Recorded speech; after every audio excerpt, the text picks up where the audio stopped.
আল্লাহ রাব্বুল আলামিন এমন রব, বাংলাদেশের কুকুর আর আমেরিকা ইউরোপের শীত প্রধান দেশের কুকুর একরকম নয়।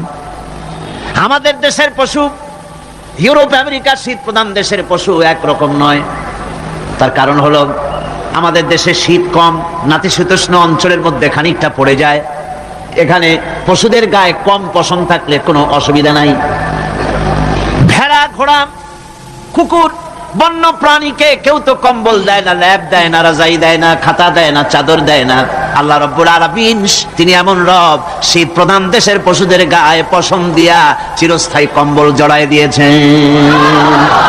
এটা হচ্ছে রব। প্রতিপালনের পদ্ধতি কি সুন্দর করে তিনি প্রতিপালন করছেন, কি সুন্দর করে তিনি পশু পক্ষীগুলিকে তাদের আহার জোগাড় করছেন, প্রতিপালন করছেন। তিনি রব, মানুষকে সৃষ্টি করেছেন, আমাদেরকে সৃষ্টি করেছেন, সব প্রয়োজন মিটাইছেন। সুবহানাল্লাহ ওয়া বিহামদিহি, সকল প্রয়োজন মিটিয়েছেন, একটা জিনিস বাদ রাখেন না। আমি এই জন্য বলি যে কোরআন হচ্ছে বিজ্ঞানের উৎস। কোরআন বিজ্ঞানের কি? বিজ্ঞানের আবিষ্কার যত বাড়বে, বিজ্ঞান চিরটা কাল কোরআনের কাছে ভিক্ষার হাত দিয়ে এতিমের মতো দাঁড়ায় থাকবে কিয়ামত পর্যন্ত। আল্লাহ বিহামদিহি, বিজ্ঞানীরা বলেছেন আমাদের এই পৃথিবীটা, আল্লাহ না করুন কখনো, আমাদের এই পৃথিবীটা যদি কোনো ব্ল্যাক হোলের আওতায় পড়ে, ওর রেঞ্জে আসে, তাহলে মাত্র 2 সেন্টিমিটারের মধ্যে পৃথিবীটা তার ঘনত্ব লাভ করে ব্ল্যাক হোলের মধ্যে অদৃশ্য হয়ে যাবে, হারায় যাবে, অস্তিত্ব থাকবে না। আল্লাহ পাক, আশ্চর্য লাগে আমার বিজ্ঞানের বইপত্র যখন পড়ি, আমার কাছে আশ্চর্য লাগে 1400 বছর আগে নবী কোন বিজ্ঞানাগারে পড়াশোনা করেন নাই, কোন সায়েন্স নিয়ে রিসার্চ করেন নাই। সেই নবীর মুখ থেকে এমন বিজ্ঞানময় কোরআন আল্লাহ বের করালেন, যা আজকের পৃথিবীর মডার্ন যুগের বিজ্ঞানীরা কোরআনের কাছে এতিম হয়ে দাঁড়ায় আছে।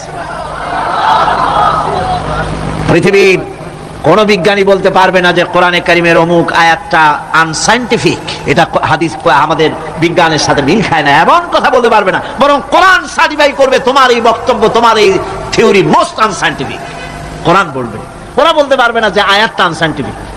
সুতরাং কোরআন হচ্ছে মহান বিজ্ঞানময়, কোরআন হচ্ছে আল্লাহ পাকের দেওয়া এক মহান বিধান, যে কোরআনের কারণে আল্লাহ পাক আমাদেরকে হেদায়েত দান করেছেন। সুতরাং এই কোরআন হচ্ছে, কোরআনের মধ্যে যা আছে, গোটা কোরআনে যা আছে সব সূরা ফাতিহা আছে। সুবহানাল্লাহ ওয়া বিহামদিহি।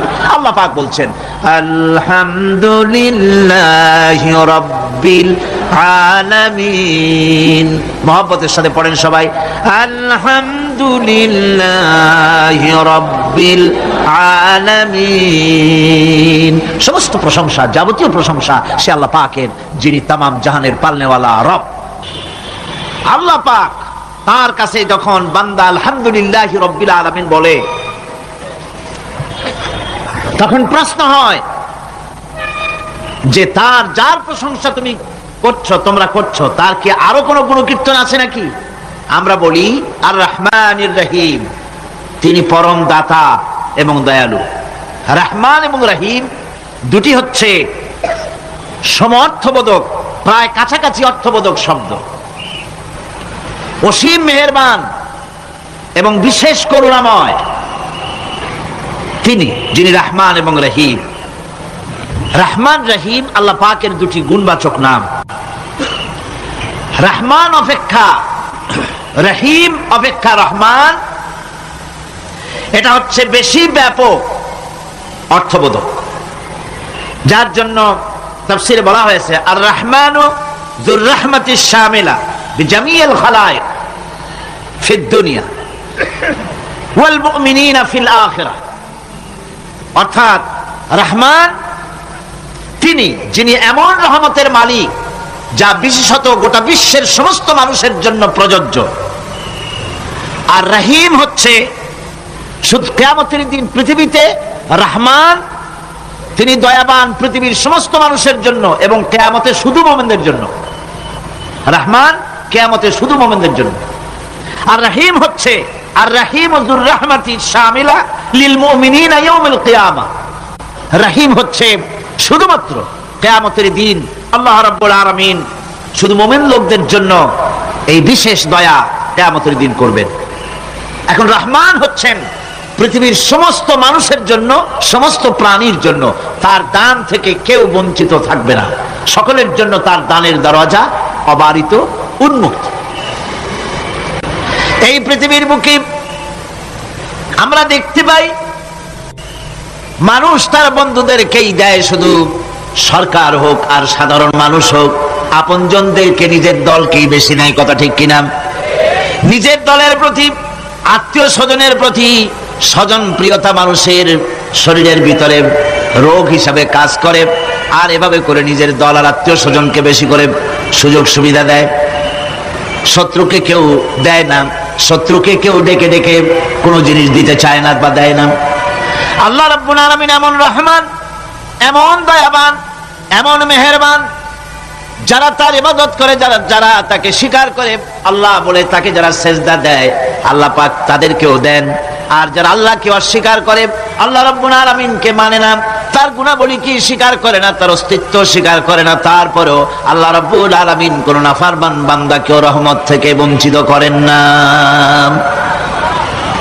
সে যেই হোক, বেনামাজি হোক, মুরতাদ হোক, নাস্তিক হোক, তারপরে আল্লাহর অনুগ্রহ থেকে সে বঞ্চিত থাকে না। কথা ঠিক কিনা? বরং এটাই আমরা দেখি, নামাজি, দিনদার, পরেজগার মানুষ তার বরং কম থাকে, সে বরং কম পায়। বাড়ি নাই, ঘর নাই, কলকারখানা নাই, আর নামাজ রোজা করে না, হজ যাকাত করে না, আল্লাহর সাথে বিরোধিতা করে, আল্লাহরে মানেই না, বলে দেয়ার ইজ নো গড, স্রষ্টা বলতে কেউ নাই। ইট, ড্রিঙ্ক এন্ড বি মেরি, এই হচ্ছে তাদের থিওরি, তাদের দর্শন, তাদের ফিলসফি। এই জাতীয় লোকগুলি বরং দেখা যায় তারা ক্ষমতা পায়, বাড়ি হয়, গাড়ি হয়, কল হয়, কারখানা হয়, সম্মান পায়। এটা কেন? এর কারণ হচ্ছে আল্লাহ রাব্বুল আলামিন এই পৃথিবীর কোনো মূল্য দেন না। এই পৃথিবীর মূল্য যদি আল্লাহ পাকের কাছে একটা মশার দানার তুল্য যদি হতো, আল্লাহ পাক বিদ্রোহীদেরকে, কাফেরদেরকে এক ঢোক পানি আল্লাহ পাক গিলতে দিতেন না। এবার চিন্তা করেন, আল্লাহর ব্যাপারে যে দৃষ্টান্তটা দেওয়া হয়েছে, দৃষ্টান্তটা কত গুরুত্বপূর্ণ। মশার দানার তুল্য, মশার দানার তুল্য এই পৃথিবীর দাম নাই আল্লাহর কাছে। আপনাকে যদি কেউ 10 লক্ষ মশার দানা বহু কষ্ট করে জোগাড় করিয়া যদি কেউ দেয়, তাহলে আপনি কয় টাকা দিয়ে কিনবেন? 4 পয়সা দিয়েও একজনে বলছে 4 পয়সা দিবে না। তাহলে বোঝেন এর কোনো মূল্য নাই। একটা মশার দানার তুল্য মূল্য আল্লাহ পাক এই পৃথিবীর দেন না, যার কারণে অবারিত উন্মুক্ত হস্তে আল্লাহ পাক সমস্ত মানুষের জন্য, প্রাণী জগতের জন্য তিনি করুণা করেছেন সকলকে। এই করুণাময় রহমান আল্লাহ পাক, তিনি গুনাহগারদেরকে, যারা আল্লাহ পাকের ফরমাবরদারি করতেছে, তাদেরকে সকলকে আল্লাহ পাক সমানভাবে তার জিনিসগুলিকে তিনি দিয়ে দিচ্ছেন। তাই রহমতের মধ্যে আছে স্নেহ, আছে প্রীতি, আছে অনুগ্রহ। আল্লাহ পাকের রহমতটা কি জিনিস? সেটা হচ্ছে রহমতি ওয়াসিআত কুল্লা শাই, আমার রহমত দিয়ে সমস্ত জিনিসকে ঢেকে রাখা হয়েছে। প্রত্যেকটি জিনিসের ভিতরে আল্লাহ পাকের রহমত রয়েছে। রহমত ছাড়া এই পৃথিবীতে মানুষের চলার কোনো পথ নাই। সমস্ত ব্যাপারই আল্লাহ পাকের রহমত আর রহমত। আমরা যখন বললাম আর রহমানির রহিম, বলেন সবাই আর রহমানির রহিম। আবার প্রশ্ন হয়, বান্দা বুঝলাম, আরো কোনো কোয়ালিটি, আরো কোনো বৈশিষ্ট্য তার আছে নাকি? আমরা বলি মালিকি ইয়াউমিদ্দিন। তিনি হচ্ছেন বিচার দিনের মালিক, শেষ বিচারের মালিক তিনি। একদিকে এটাকে ব্যালেন্স করা হয়েছে, একদিকে অফুরন্ত রহমত, যার কোনো কুল নাই, কিনারা নাই। এখন আদল দরকার। এখন কি দরকার? আদল, ইনসাফ দরকার। আল্লাহ পাক একদিকে অফুরন্ত রহমত আর নিয়ামত দিয়ে পৃথিবীকে ছেড়ে রেখেছেন, অপরদিকে বলেছেন আমি হচ্ছি বিচার দিনের মালিক, সেদিন আমি বিচার করব। সেই বিচারের ভিতরে কোনো পক্ষপাতিত্ব থাকবে না, হবে না। সেখানে তিনি হবেন হাকামুল হাকিমিন, ওইটা হবে সুপ্রিম কোর্টের সুপ্রিম কোর্ট। সেই পরকালে, সেই কিয়ামতের মাঠে আপনাকে আমাকে সকলকে উপস্থিত হতে হবে, নাকি হবে না? সবাইকে উঠতে হবে। এই দিন শব্দটি কোরআনে কারিমে বহু জায়গায় বলা হয়েছে এবং বিভিন্ন অর্থে ব্যবহার করা হয়েছে। যেমন দিন শব্দের অর্থ প্রভাব, প্রতিপত্তি, আধিপত্য, ইতাআত, বন্দিগি, দাসত্ব, আনুগত্য, নীতি, পথ, পন্থা, হিসাব, ফায়সালা, প্রতিদান, প্রতিফল, এরকম অনেক অর্থ, অনেক অর্থে দিন শব্দ কোরআনে কারীমের মধ্যে ব্যবহৃত হয়েছে। কিন্তু এখানে মালিক ইয়াউমিদ্দিন, এই দিন এখানে ব্যবহার করা হয়েছে প্রতিফল অর্থে। প্রতিফলের দিন, যেদিন প্রতিফল দেওয়া হবে, তিনি হচ্ছেন সেই দিবসের অধিপতি, সেই দিবসের মালিক। সূরা ইনফিতারে আল্লাহ পাক বলছেন, وما أدراك ما يوم الدين ثم ما أدراك ما يوم الدين। বিচারের দিনটি কি তা তোমাকে কে জানালো? আবার জিজ্ঞেস করছি, তোমাকে কে জানালো বিচারের দিনটা কি? আল্লাহ পাক জবাবে বলছেন, বিচারের দিনটা হচ্ছে يوم لا تملك نفس لنفس شيئا والأمر يومئذ لله। বিচারের দিন হচ্ছে এমন দিন যেদিন কেউ নিজেকে রক্ষা করতে পারবে না, কারো থেকে কেউ নিজেকে রক্ষা করতে পারবে না, নিজেকে কেউ নিজের জন্য কাউকে সাহায্যকারী পাবে না। আর সমগ্র ব্যাপারটি নিরঙ্কুশ ভাবে আল্লাহ রাব্বুল আলামিনের হাতে থাকবে। সেই দিনটার নাম কিয়ামত, সেটার নাম পরকাল, সেটার নাম হচ্ছে বিচারের দিন। যেদিন কর্তৃত্ব হবে কেবলমাত্র কার? আল্লাহ পাক। সেই দিনটা হচ্ছে কর্মফল পাওয়ার দিন। لها ما كسبت وعليها ما اكتسبت। প্রত্যেক মানুষই সে উপার্জন অনুসারে সেখানে ফল পাবে। যেমন কর্ম তেমন ফল পাবে, ব্যক্তি হিসাবে পাবে, দল হিসাবে পাবে।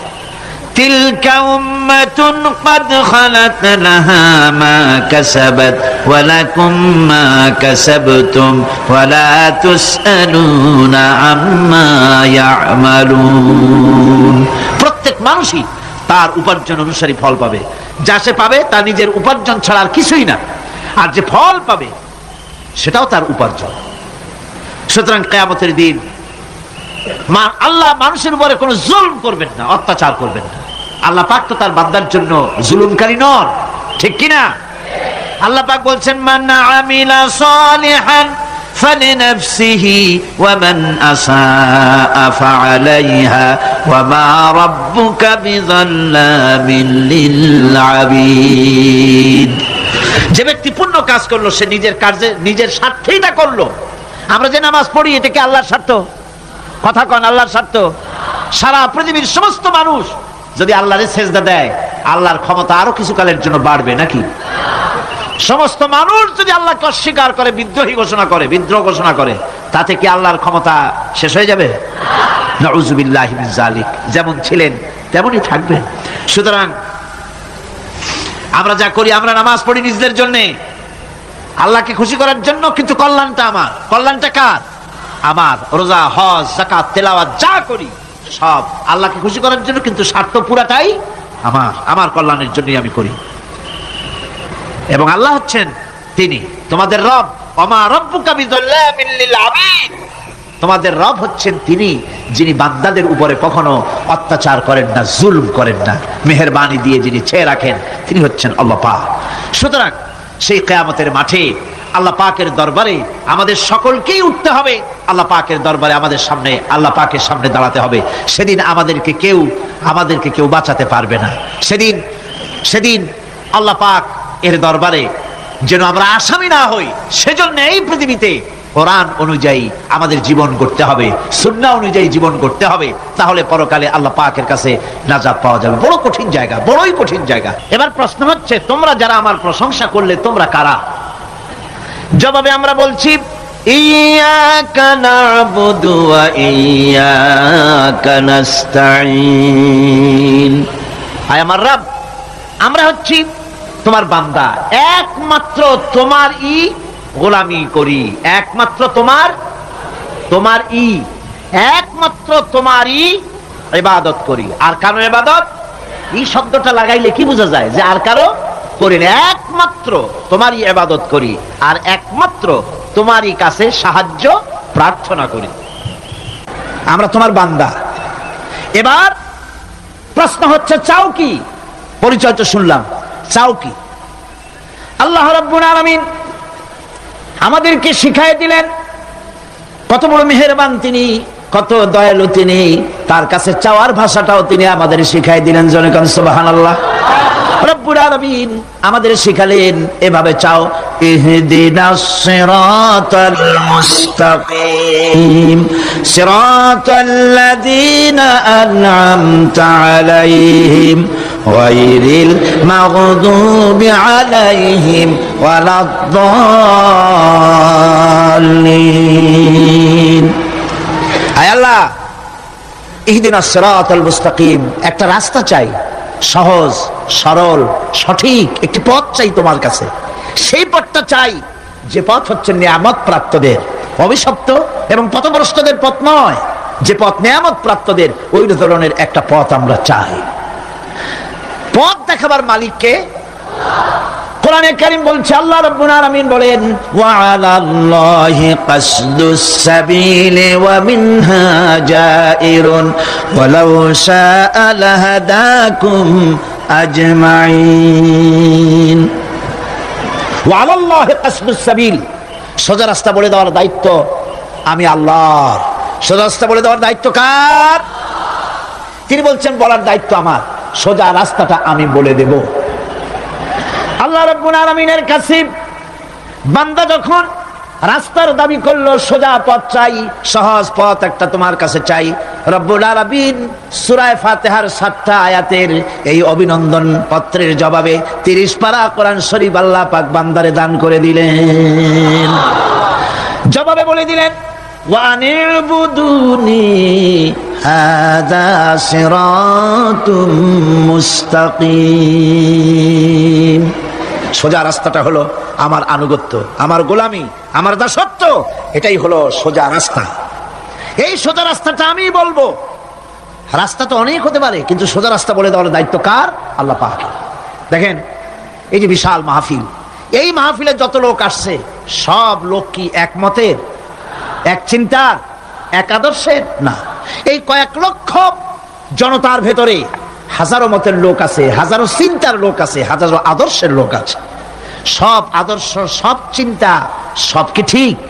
সবটাই কি নির্ভুল? না, সঠিক নির্ভুল একটা। কয়টা হয়? একটাই হয় মাত্র। এই জন্য আমি দৃষ্টান্ত দিতে গিয়ে বলি, অঙ্ক পরীক্ষা যেদিন হয়, ছেলেরা অঙ্ক পরীক্ষা যেদিন দেয়, সে অঙ্ক পরীক্ষা দিতে গিয়ে অঙ্ক যারা ভুল করে তাদের ফলাফল কয় রকম হয় বলেন? হ্যাঁ, অনেক রকম হয়। আর যাদের অঙ্ক যাদের ঠিক হয় তাদের ফলাফল কয় রকম? একরকম। তার অর্থ কি? তার অর্থ হলো ভুলের পথ অনেক আর হকের পথ, বাতিলের পথ অনেক, ভুলের পথ অনেক, সঠিক এবং হক যেটা তার পথ হচ্ছে মাত্র একটা। এই জন্যে আল্লাহ রাব্বুল আলামিন তিনি সোজা রাস্তা বলে দেওয়ার দায়িত্বটা নিয়েছেন।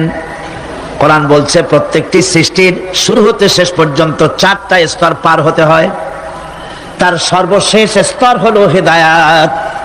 4টে স্তর পার হওয়ার সর্বশেষ স্তর হচ্ছে হেদায়াত। আল্লাযী খালাকা ফাসাওয়া ওয়াল্লাযী কদ্দারা ফাহাদা। তিনি সকল বস্তুকে সৃষ্টি করেন এবং তারপর তার পরিমাপ, তার কর্মপথ, তার হেদায়েত তিনি দিয়ে দেন। তার মানে হচ্ছে তিনি সৃষ্টি করেন, সামঞ্জস্য রাখেন, পরিমাপটা ঠিক করেন এবং পথের নির্দেশ দেন।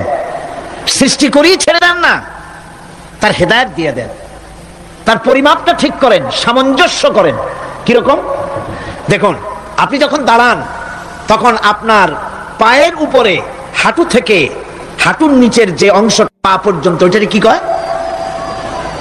পা, নলা। এই তো ঠিক বলছেন, নলা। আপনারা আমাকে সাহায্য করবেন যেখানে আমি আটকে যাই। নলা, এই নলাটা পায়ের সেন্টারে যদি রাখা হতো, বোঝেন ভালো করে, পায়ের সেন্টারে এই জায়গাটা, এটা ধরুন পা, এই জায়গাটায় যদি হতো পায়ের নলাটা, হয় সিটায় পড়তেন না হয় ফুটোয় পড়তেন। আল্লাহ পাক বলছেন শুধু সৃষ্টি করি না, সামঞ্জস্য এবং পরিমাপ ঠিক করি। মাপ মতো পাটা সামনে গোড়ালির কাছে নলাটা বসায় দেওয়া হয়েছে, যাতে আপনি চিত না হন, বুটো হয়ে না পড়েন। সুবহানাল্লাহ কইতে ইচ্ছে করে না? এই নলাটা যদি আঙ্গুলের দিকে আসতো, আর পাটা যদি পিছনের দিকে বেশি অংশ থাকতো, যতই সামনে হাঁটতেন ততই পিছনে চলে যেতেন। ভূত নাকি, ভূতের পা থাকে নাকি পিছনের দিকে, বলে লোকেরা, আমি দেখি নেই। ভূত নাকি সামনে আগাতে গেলে পিছনে চলে যায়। আর হাঁসের ডিম থেকে বাচ্চা বেরোলে সেই বাচ্চা আর মা বাবা দুজনকেই ভাড়ায় দেন পানির মধ্যে, সাঁতরায় উঠে আসবে, ঠিক কিনা? কে শিখালো সাঁতার? কে শিখালো? শুধু সৃষ্টি করেন না, আল্লাহ পাক সৃষ্টি করেন, সামঞ্জস্য এবং পরিমাপকে ঠিক করেন এবং তাকে পথের নির্দেশ দেন। এটা হলো সর্বশেষ, সৃষ্টি করে ছেড়ে দেন না। যেমন কোরআনে কারিমে হযরত ইব্রাহিম আলাইহিস সালাম তিনি তার সম্প্রদায়ের সাথে যে কথোপকথন করেছিলেন, বিষয়টি আল্লাহ পাক কোরআনে কারিমের মধ্যে কোট করে দিলেন। এই হেদায়েতের বিষয় সেখানে আছে বলে আল্লাহ পাক বিষয়টা কোরআনে জায়গা করে দিলেন। ওয়া ইয ক্বালা ইব্রাহিমু লিআবিহি ওয়া কওমিহি ইন্নানি বারাউম মিম্মা তা'বুদুন ইল্লাল্লাযী ফাতারানি ফাইন্নাহু সায়াহদিন। ইব্রাহিম আলাইহিস সালাম তার পিতা এবং তার গোত্রকে বললেন, তার সম্প্রদায়ের লোকদেরকে, নিঃসন্দেহে আমি মুক্ত, আমি পবিত্র। তোমরা যেসব জিনিস দিয়ে যেসব এর ইবাদত করো, গোলামি করো, আনুগত্য করো, আমি তার থেকে পবিত্র। আমি তো শুধু ইবাদত করি, গোলামি করি সেই স্রষ্টা যিনি আমাকে সৃষ্টি করেছেন।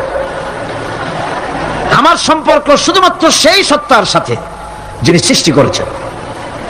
আল্লাযী খালাকানি ফাহুয়া ইয়াহদিন, যিনি আমাকে সৃষ্টি করে শুধু সৃষ্টি করেন নাই, আমাকে হেদায়েত দিয়েছেন, আমাকে পথের দিশা দিয়েছেন। ওয়াল্লাযী হুয়া ইউতঈমুনি ওয়া ইয়াসকিন, যিনি আমাকে সৃষ্টি করেছেন তিনি হেদায়েত দিয়েছেন, আর আমি যখন তৃষ্ণার্ত হই তিনি আমাকে পান করান, আমি যখন ক্ষুধার্ত হই তিনি আমাকে আহার দেন। ওয়া ইযা মারিতু ফাহুয়া ইয়াশফিন, আর যখন অসুস্থ হই তখন তিনি আমাকে রোগ মুক্ত করে দেন। সুবহানাল্লাহি ওয়া বিহামদিহি। ইন্না হাদাইনাহুস সাবিলা ইম্মা শাকিরান ওয়া ইম্মা কাফুরা, নিশ্চয়ই আমি তাদেরকে তাদের কর্মপন্থা প্রদান করেছি, আমি তাদেরকে হেদায়েত দিয়েছি, চলার পথের দিশা দিয়েছি। এখন ইচ্ছে করলে সে কৃতজ্ঞ হতে পারে, ইচ্ছে করলে অকৃতজ্ঞতার পথ অবলম্বন করতে পারে। আমি তাকে হেদায়েত দিয়ে দিয়েছি, পথ দেখিয়ে দিয়েছি। ডান এবং বাম দুটি রাস্তা আল্লাহ পাক দেখিয়ে দিয়েছেন, আসহাবুল ইয়ামিন, আসহাবুশ শিমাল, একটা ডানপন্থী আর একটা বামপন্থী। আমাদের দেশে কিছু লোক আছে নাম মুসলমান, কিন্তু বলে যে আমরা বামপন্থী আন্দোলন করি, অথচ সমস্ত ডানপন্থীদের জায়গা হবে জান্নাতে যদি জান্নাতের আমল করতে পারে। ডানপন্থীদের নেতা হচ্ছেন দুনিয়ার সমস্ত পয়গম্বরেরা, আর বামপন্থীদের নেতা হলো শয়তান। বামপন্থীদের নিয়ে শয়তান যাবে কিয়ামতে জাহান্নামে। আল্লাহ পাক রাস্তা বলে দিয়েছে। আল্লাহ রাব্বুল আলামিন বলেন, আলাম নাজআল লাহু আইনাইনি ওয়া লিসানান ওয়া শাফাতাইন ওয়া হাদাইনাহুন নাজদাইন, আমি কি তোমাদের দুটি চক্ষু দেই নাই, দেখার জন্য দুটো চোখ দেই নাই? আমি কি তোমাদেরকে কথা বলার জন্য দুটো ঠোঁট দেই নাই? এরপরে আমি কি তোমাদেরকে ভালো মন্দ বোঝার জন্য আমি কি হেদায়েত দেইনি? ভালো মন্দ সবটা বোঝার জন্য আমি তোমাদেরকে হেদায়েত দিয়েছি। সুতরাং এই হেদায়েতের রাস্তা ছেড়ে দিয়ে তোমরা নিজেদেরকে গোমরাহির মধ্যে ডুবিয়ে দিও না, আমার দেওয়া হেদায়েতের রাস্তায় নিজেদেরকে পরিচালিত করার জন্য প্রচেষ্টা করো। সিরাতুল মুস্তাকিম, এজন্য মডেল দরকার। কার অনুসরণ করব? আল্লাহ পাক শিখায় দিলেন, সিরাতাল্লাযীনা আন'আমতা আলাইহিম, পড়েন সবাই, সিরাতাল্লাযীনা আন'আমতা আলাইহিম গায়রিল মাগদুবি আলাইহিম ওয়ালাদ-দাল্লিন। আয় আল্লাহ, অনুগ্রহপ্রাপ্ত দল, সেই রাস্তা, অনুগ্রহপ্রাপ্তদের রাস্তা চাই। তোমার মনোনীত ব্যক্তি, অনুগ্রহপ্রাপ্ত যারা, তাদের পথ অনুসরণ করতে চাই। নবী বলুন, আমি তোমাদের মতো মানুষ, আমার উপরে ওহী আসে, ইন্নামা আনা বাশারুম মিসলুকুম, তোমাদের মতো মানুষ। একটু ভালো করে বিষয়টা বোঝেন। আরো বলেছি আমি, আজকে আবার স্মরণ করায় দেই। আল্লাহ শিখাই দিচ্ছেন, বলুন আমি তোমাদের মতো মানুষ, ফেরেশতা নই, জিন নই, আমার কাছে ওহী আসে। পার্থক্য এখানে। তবে আরো পার্থক্য আছে, সেটা হচ্ছে আমরা হচ্ছি সাধারণ মানুষ, নবীরা হচ্ছেন অসাধারণ মানুষ। সুবহানাল্লাহ। আমরা হচ্ছে মানব, রাসূল আল্লাহর পয়গম্বররা হচ্ছেন মহামানব। কথা বুঝে আসছে? তার মানে হলো আমরা সাধারণ মানুষ, সাধারণ মানুষেরা গুনাহ করতে পারে, ভুল করতে পারে, সব রকমের গুনাহ করতে পারে, নবীরা কোনো গুনাহ করতে পারেন না। আল্লাহ পাক তাদের দিয়ে গুনাহ করান না, আল্লাহ পাক ফেরেশতা দিয়ে আপন কুদরত দিয়ে নবীদেরকে হেফাজত করেন। সুবহানাল্লাহ। হযরত ওমর রাদিয়াল্লাহু তাআলা আনহু, আমিরুল মুমিনিন, খলিফাতুল মুসলিমিন হযরত ওমর ইবনুল খাত্তাব বলেন রাদিয়াল্লাহু তাআলা আনহু, সুবহানাল্লাহ। কোথা থেকে আল্লাহ কোথায় নিয়ে গেছেন? নবীর হত্যা করতে আসছিলেন, আর আল্লাহ তারে কোথায় নিয়ে গেছেন? সুবহানাল্লাহ। নবীজি বলেছেন লা নবিয়্যা বাদি ওয়ালা রাসূলা, আমার পরে নবীও হবে না, রাসূল হবে না। যদি কেউ নবী বা রাসূল হইতো, ওমরে আল্লাহ নবী বানাই দিতেন। সুবহানাল্লাহ। সেই ওমরের কতটুকু জানি আমরা? অনেক কিছুই জানি না। খালি ইসলাম কবুল করছিল কেমনে, এই ঘটনা ছাড়া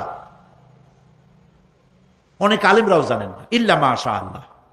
যারা পড়াশোনা করেন তারা জানেন। ইখওয়ানুল মুসলিমিনের, ইখওয়ানুল মুসলিমুন এর ওস্তাদ, এর মুর্শিদ ওমর তিলমিসানি রাহমাতুল্লাহ আলাইহি, তিনি হযরত ওমরের এক জীবনী লিখেছেন। জীবনীর নাম হলো শহীদ মেহরাব ওমর ইবনুল খাত্তাব। কি বলেন, দারুণ নাম না? খুব সুন্দর নাম, শহীদ মেহরাব ওমর ইবনুল খাত্তাব রাদিয়াল্লাহু তাআলা আনহু। মেহরাবের মধ্যে তিনি শহীদ হয়েছিলেন।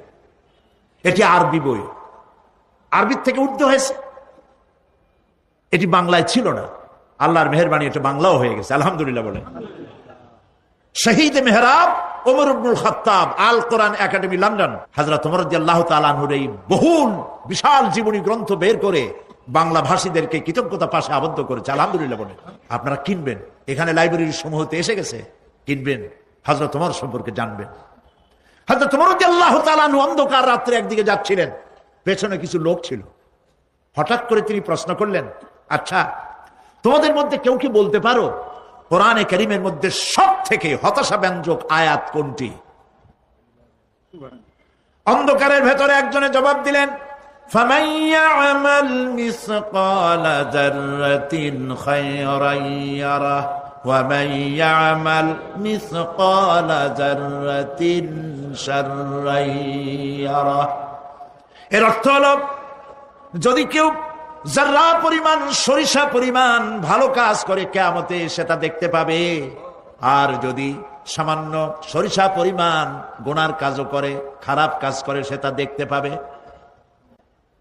এই আয়াতটি যখন নাজিল হয়, সূরা যখন নাজিল হয়, হযরতে আবু সাঈদ খুদরি রাদিয়াল্লাহু তাআলা আনহু তিনি রাসূলুল্লাহকে প্রশ্ন করলেন, ইয়া রাসূলুল্লাহ, আল্লাহ যে আয়াত নাজিল করলেন, কিয়ামতের দিন আমি কি আমার এমনকি ছোট্ট পাপও কি দেখতে পাবো? আল্লাহর নবী বললেন, আল্লাহ বলেছেন অবশ্যই দেখতে পাবা। হযরত আবু সাঈদ খুদরি রাদিয়াল্লাহু তাআলা আনহু চিৎকার করে কেঁদে উঠলেন, বললেন, তাহলে তো আমি মরেই যাব। আমার ছোট্ট পাপটাও যদি আমি দেখি কিয়ামতে, আমি তো মরে যাব। হযরত ওমর রাদিয়াল্লাহু তাআলা আনহু অন্ধকারের ভিতরে হাঁটতেছেন আর কাঁদতেছেন, হাঁটতেছেন আর কাঁদতেছেন। কিছু দূর অগ্রসর হয়ে তিনি প্রশ্ন করলেন, আচ্ছা কেউ কি বলতে পারো কোরআনে কারীমের মধ্যে সবথেকে আশাব্যঞ্জক আয়াত কোনটি? পেছন থেকে অন্ধকারের ভেতর থেকে আওয়াজ এলো, লা তাকনাতু মির রাহমাতিল্লাহ, আল্লাহর রহমত থেকে, দয়া থেকে নিরাশ হয়ে যেও না, হতাশ হয়ে যেও না। হযরত ওমর কাঁদতে কাঁদতে জিজ্ঞেস করলেন, তোমাদের মধ্যে আব্দুল্লাহ ইবনে মাসউদ আছে নাকি? হযরত আব্দুল্লাহ ইবনে মাসউদ বললেন, আমি তো বললাম, আমি জবাব দিলাম। সুবহানাল্লাহ।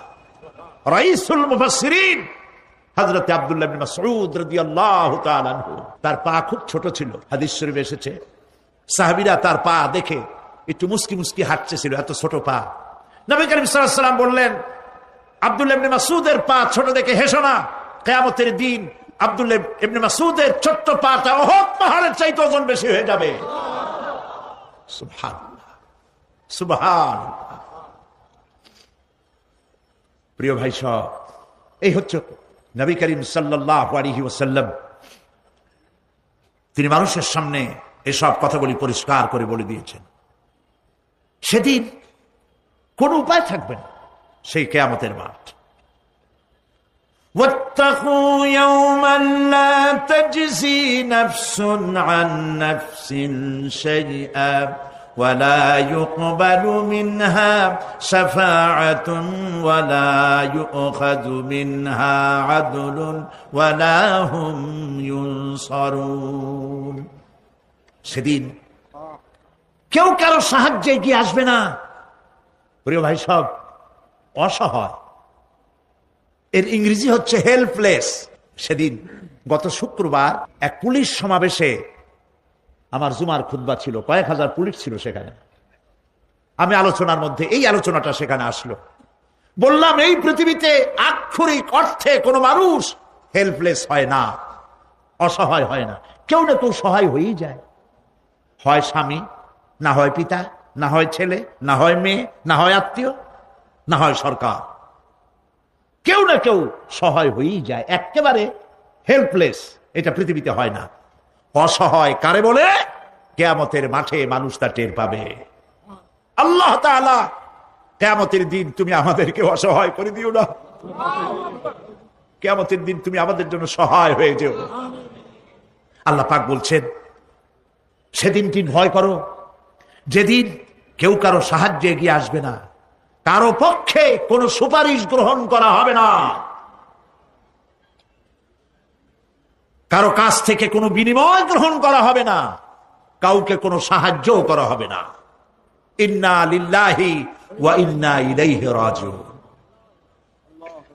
আল্লাহ রাব্বুল আলামিন বলেন, لن تنفعكم أرحامكم ولا أولادكم يوم القيامة। কিয়ামতের দিন তোমাদের আত্মীয় স্বজন, তোমাদের সন্তান সন্ততি তোমাদের জন্য কিছু মাত্র কাজে লাগবে না। يوم يفر المرء من أخيه وأمه وأبيه وصاحبته وبنيه। সেদিন মানুষ তার ভাই, মা বাপ, স্ত্রী ও সন্তান থেকে পলায়ন করবে। সেদিন প্রত্যেকে নিজ নিজ অবস্থায় পতিত হয়ে যাবে। পিতা তার সন্তানকে পরিচয় দেবে না, মা তার সন্তানকে চিনবে না, সন্তান তার মাকে চিনবে না।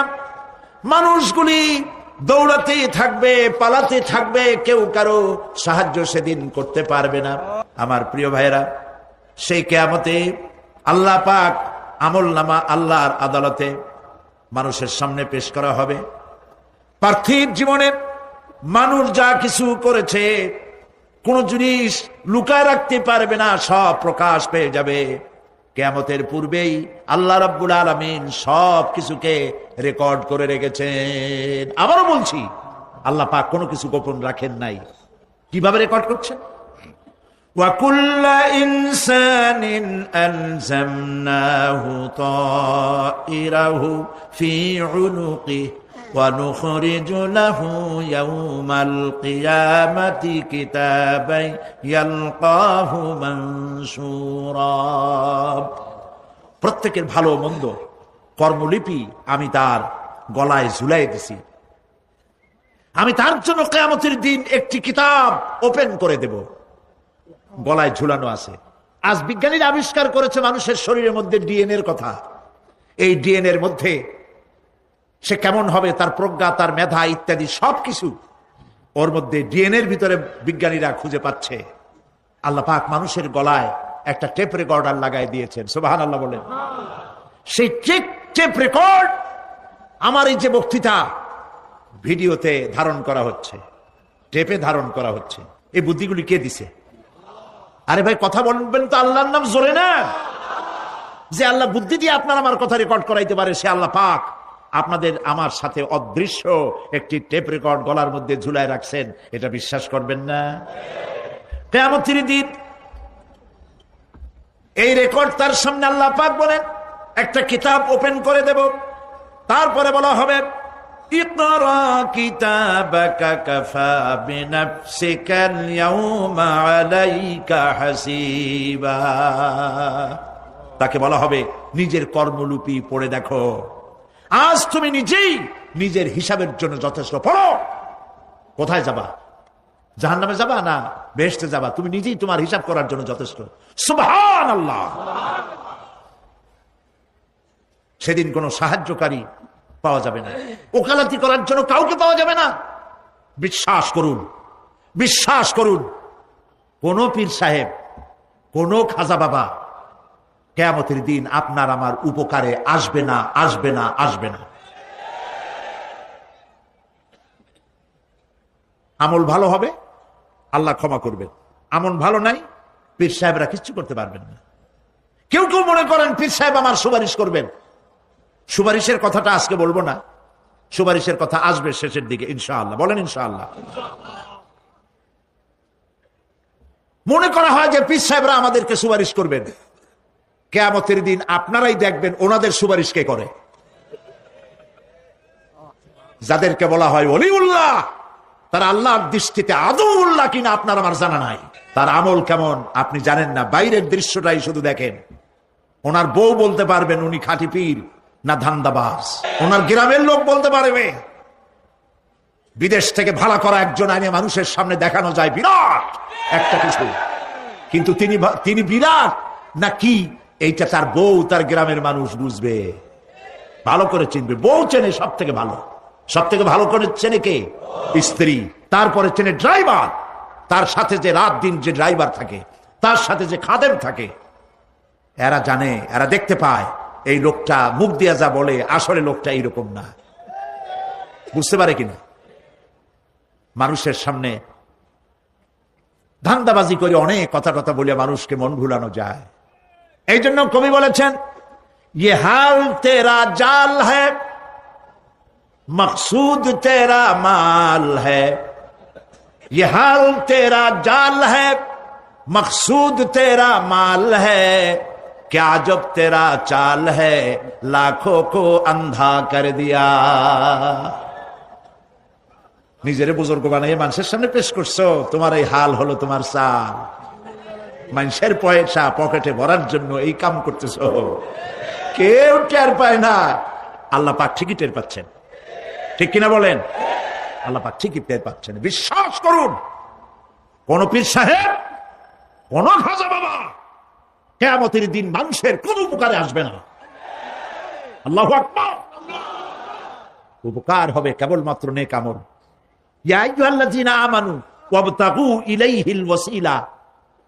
কিছু কিছু জাহিল লোকেরা এর তাফসীর করেছে পীর ধরো, যার পীর নাই তার পীর শয়তান।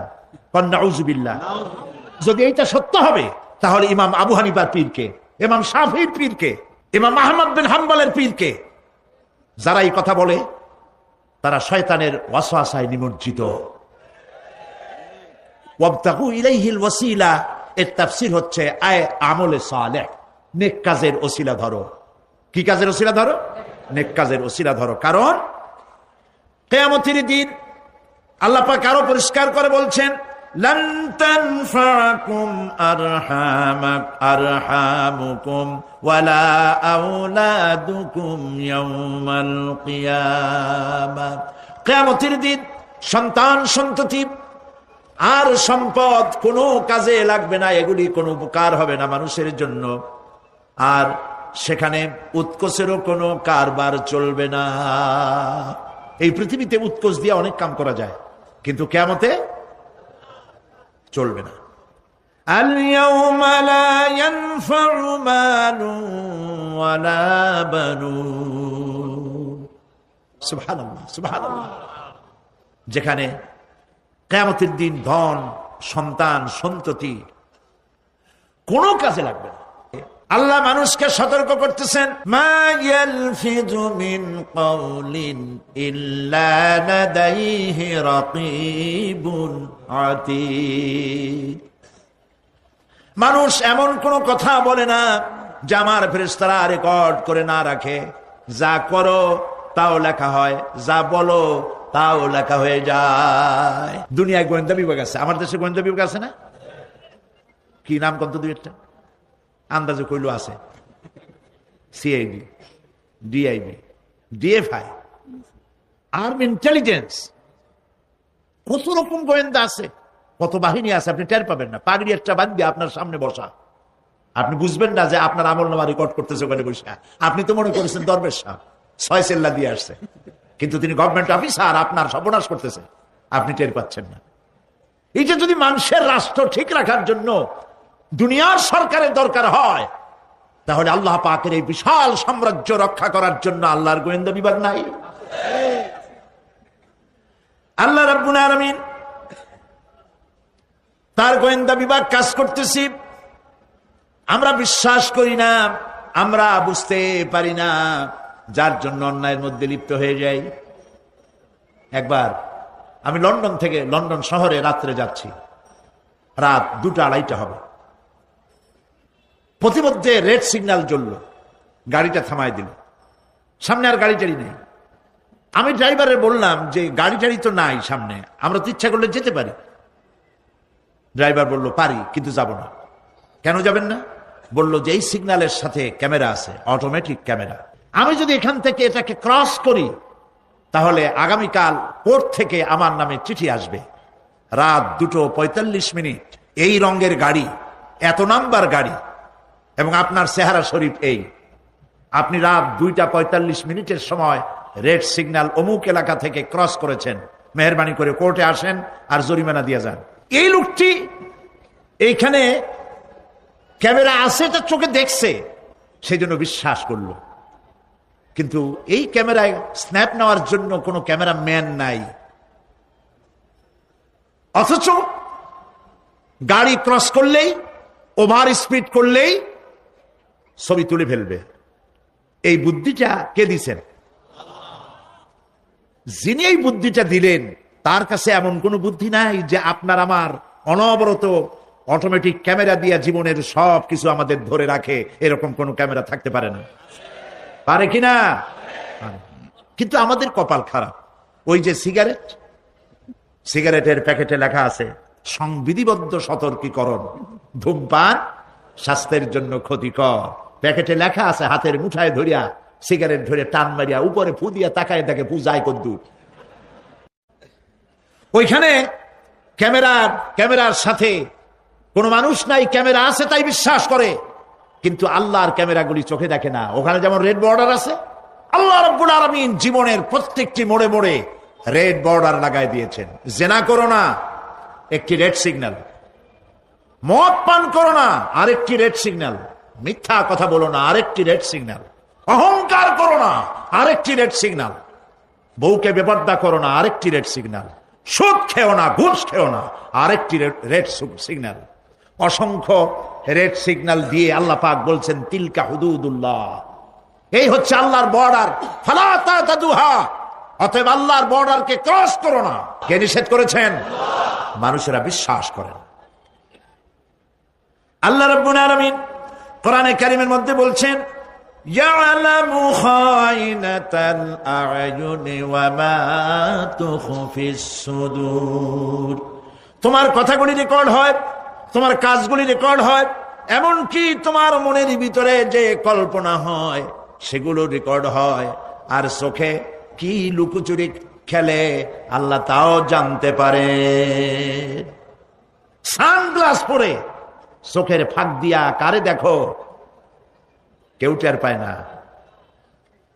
টের পায় কে? জোরে বলেন আল্লাহ। মহান আল্লাহ রাব্বুল আলামিন বলেন, কোন গুনার কাজ করে, কোন সামান্যতম গুনার কাজ করেও এড়াতে পারবে না, এবং সামান্যতম ভালো কাজ করলেও তার থেকে পুরস্কার থেকে মাহরুম হবে না। আল্লাহ পাক বলেন ওয়া ইন কানা মিসকালা হাববাতিন মিন খারদালিন আতাইনা বিহা ওয়া কাফা বিনা হাসিবিন। একটি সরিষা পরিমাণ আমলকেও আল্লাহ পাক কিয়ামতে হাজির করবেন, হিসাব নেওয়ার জন্য আল্লাহ পাক বলেন আমি যথেষ্ট। সুবহানাল্লাহ। বলেন হিসাব নেওয়ার জন্য আল্লাহ পাক যথেষ্ট। রাসূল করিম সাল্লাল্লাহু আলাইহি ওয়াসাল্লাম নিজে এতিম ছিলেন, আর এতিমের প্রতি তার এত দরদ ছিল, একবার তিনি ঈদের দিকে নামাজ পড়ার জন্য যাচ্ছেন, প্রতিমধ্যে দেখেন একটা বাচ্চা ছেলে কাঁদতেছে।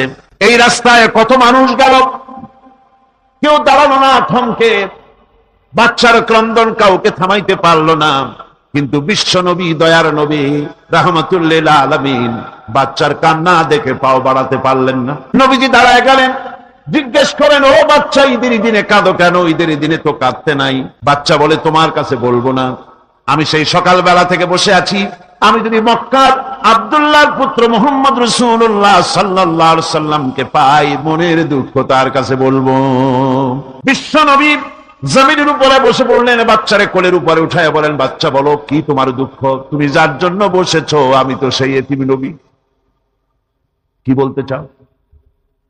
বাচ্চা বলতেছেন, ইয়া রাসূলুল্লাহ, আমার বাবা মারা গেছে সেই ছোট্টবেলায়, একেবারেই তখন মায়ের পেট থেকে আমি আসার পর বাপ মরে গেল, আমার মা আরেকজনের সঙ্গে বিয়ে বসেছে, সেই পুরুষটি আমারে দেখতে পারে না, আমার মা যদি আমারে কোলে করে এসে সহ্য করতে পারে না, আমারে চুমা খাইলে সহ্য করতে পারে না, আমারে খাবার দিলে মা মার খায়।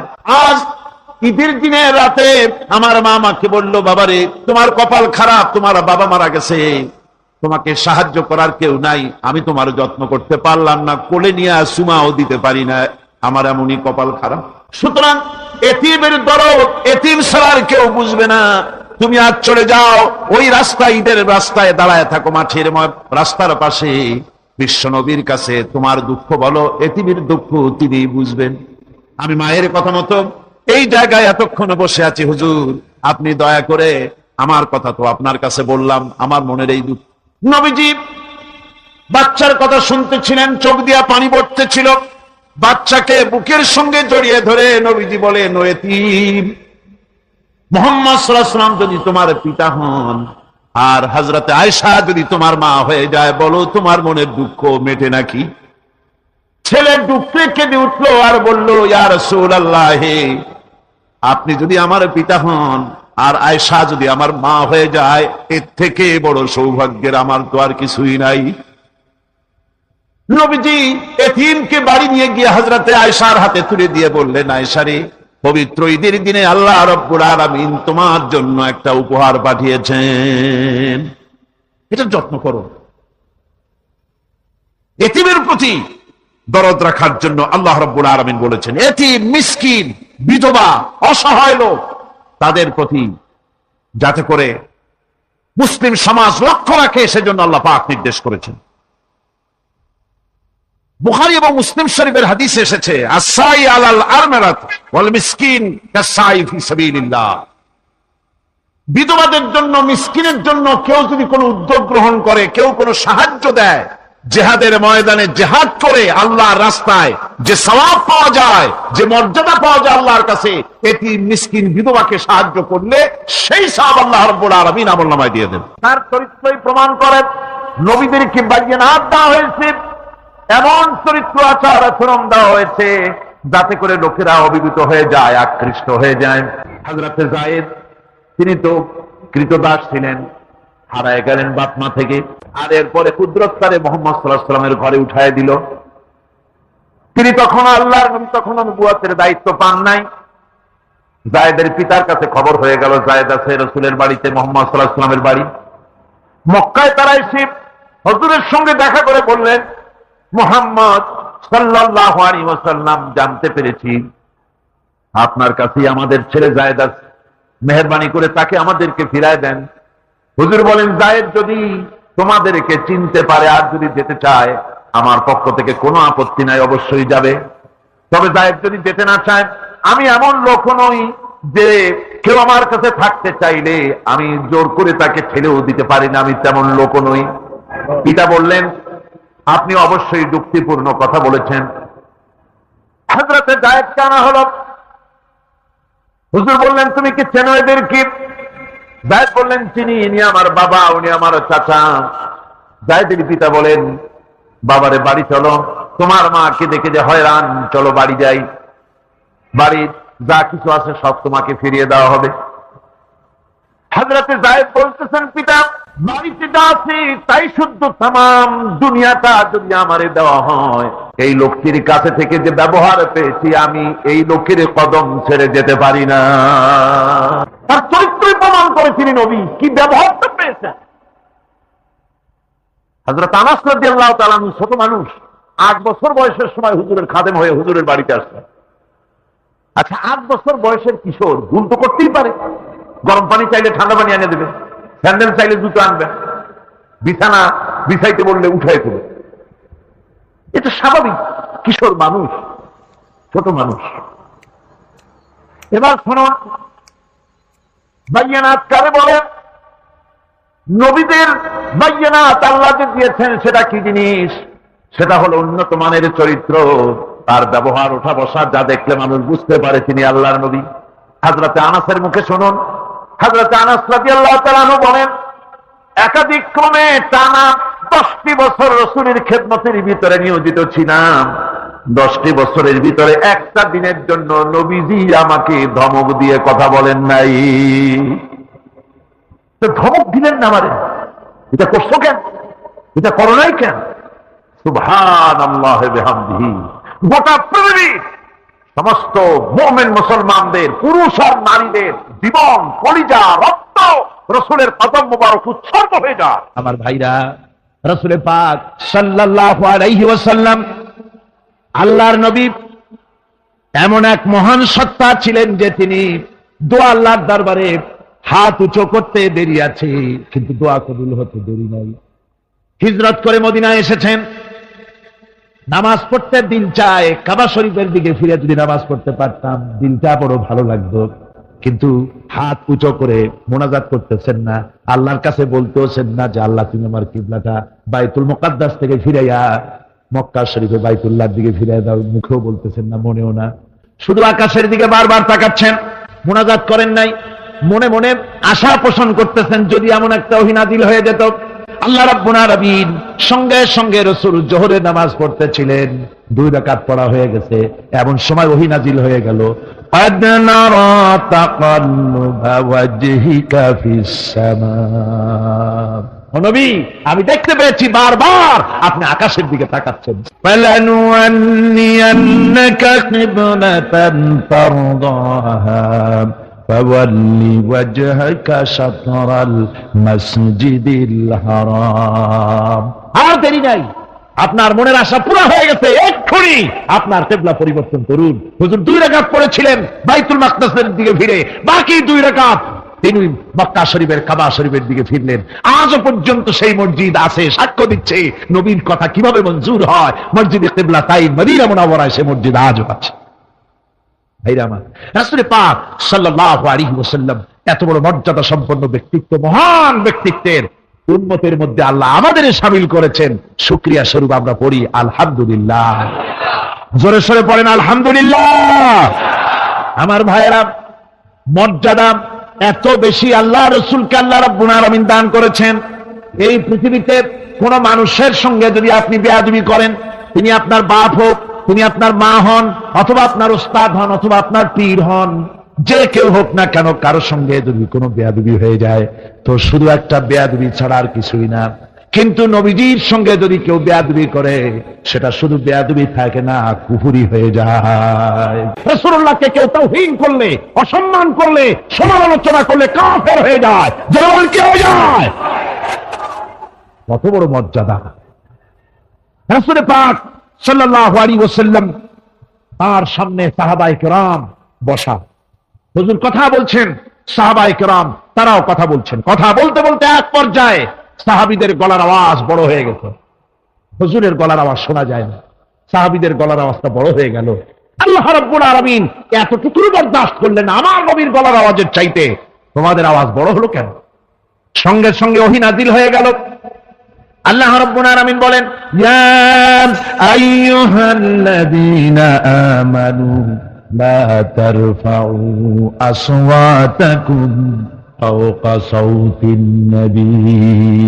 ও বিশ্বাসীরা, খবরদার, তোমরা যারা ঈমান এনেছো শোনো, তোমাদের গলার আওয়াজ যেন আমার নবীর গলার আওয়াজের চাইতে বড় না হয়ে যায়। যদি তা হয়, আন তাহবাতা আমালুকুম, জীবনের সমস্ত ভালো কাজগুলি আমি আল্লাহ বরবাদ করে দেব। আজ পর্যন্ত এই আয়াতে কারিমা রাসূল পাক সাল্লাল্লাহু আলাইহি ওয়াসাল্লামের রওজায়ে আতহারের সামনে সবুজ সাইনবোর্ডের উপরে সোনার অক্ষর দিয়ে এই আয়াতে কারিমা লেখা রয়েছে। সুবহানাল্লাহ।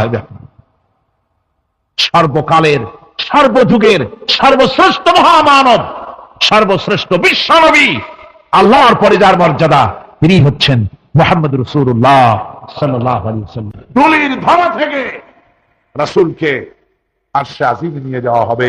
বোরাক এলো। বোরাক হচ্ছে বারকুন থেকে উৎপত্তি।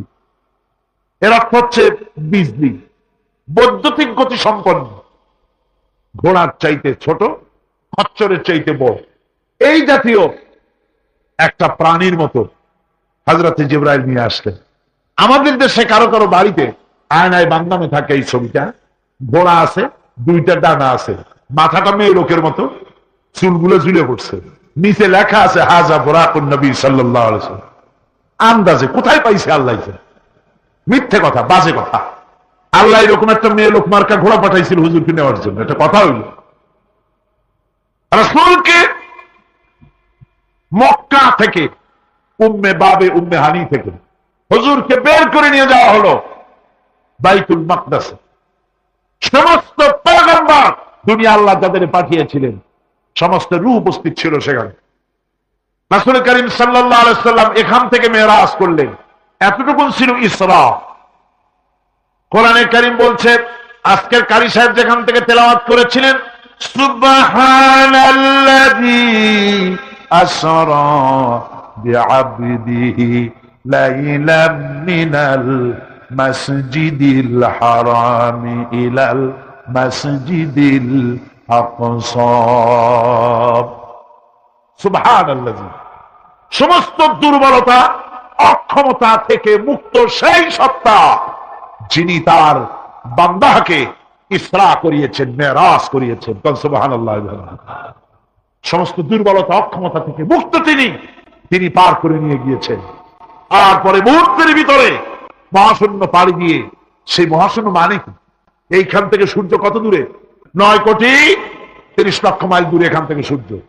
সেই সূর্য, তারপরে রয়েছে গ্যালাক্সি, মিল্কি ওয়ে, গ্রহ নক্ষত্র, সে যে কত দূরে, যে সমস্ত তারকা, এমন বহুত তারকা আছে যে তারকা সৃষ্টির পর তার আলো পৃথিবীর মাটি আজ পর্যন্ত স্পর্শ করে নাই, অথচ আলোর গতি প্রতি সেকেন্ডে কত মাইল? 1,86,000 মাইল। এই 1,86,000 মাইলের সেকেন্ড, এর মিনিট, এর ঘন্টা, এর দিন, এর সপ্তাহ, এর মাস, এর বছর, এটাকে বলা হয় লাইট ইয়ার, আলোক বর্ষ। সেই তারকা তৈরি হওয়ার পর কত সহস্র সহস্র লাইট ইয়ার চলে গেল, আজও পর্যন্ত সেই তারকার আলো পৃথিবীর মাটি স্পর্শ করতে পারে নাই। তাহলে সেই তারা কোথায়? আল্লাহ রাব্বুল আলামিন তার হাবিবকে চাঁদ, সূর্য, গ্রহ, নক্ষত্র, মহাশূন্য পাড়ি দিয়ে, তারপরে 7 আকাশ পাড়ি দিয়ে সিদরাতুল মুনতাহা পর্যন্ত নিয়ে গেলেন। জোরে কোন সুবহানাল্লাহ। এবার সিদরাতুল মুনতাহা পর্যন্ত যাওয়ার পথে যত ঘটনা ঘটলো, সেগুলো আপনারা ইতিহাস থেকে পড়ে নেবেন, ওগুলি বলার সময় আমার কাছে নাই। সিদরাতুল মুনতাহায় যাওয়ার পর হযরত জিবরাইল বলেন, আর আমি যেতে পারবো না, এটা হলো বিপজ্জনক বর্ডার। আমি যদি আর এক চুল অগ্রসর হই তাহলে আমি জ্বলে পুড়ে ছাই হয়ে যাব, আমার আর যাওয়ার অধিকার নাই। হুজুর সেখানে বসে থাকলেন। জিবরাইল বলে গেলেন, এখান থেকে আপনাকে নেওয়ার কুদরতি ব্যবস্থা হয়ে যাবে। রাসূল দুনিয়ায় ফিরে এসে হযরত বেলালকে ডেকে বলেছিলেন, বেলাল গো, এমন কি আমল তুমি করো, আমারে শোনাও। হযরত বেলাল বলেন, হুজুর আমার আমল তো সব আপনি জানেন। কয় না, কি করো শোনাও। বেলাল বলেন, হুজুর খাস আমলের মধ্যে এতটুকু আছে যে আমি কখনো বিনা উজুতে থাকি না, যখন উজু চলে যায় উজু করি, আর উজুর ইহতিমামের জন্য 2 রাকাত নফল নামাজ পড়ি।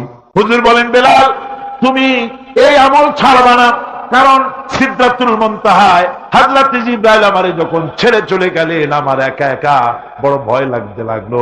তখন আমার মনে হচ্ছিল তুমি যেন আমার চতুর্দিকে হাঁটতেছো। রফরাত নামক বিছানা চলে এলো।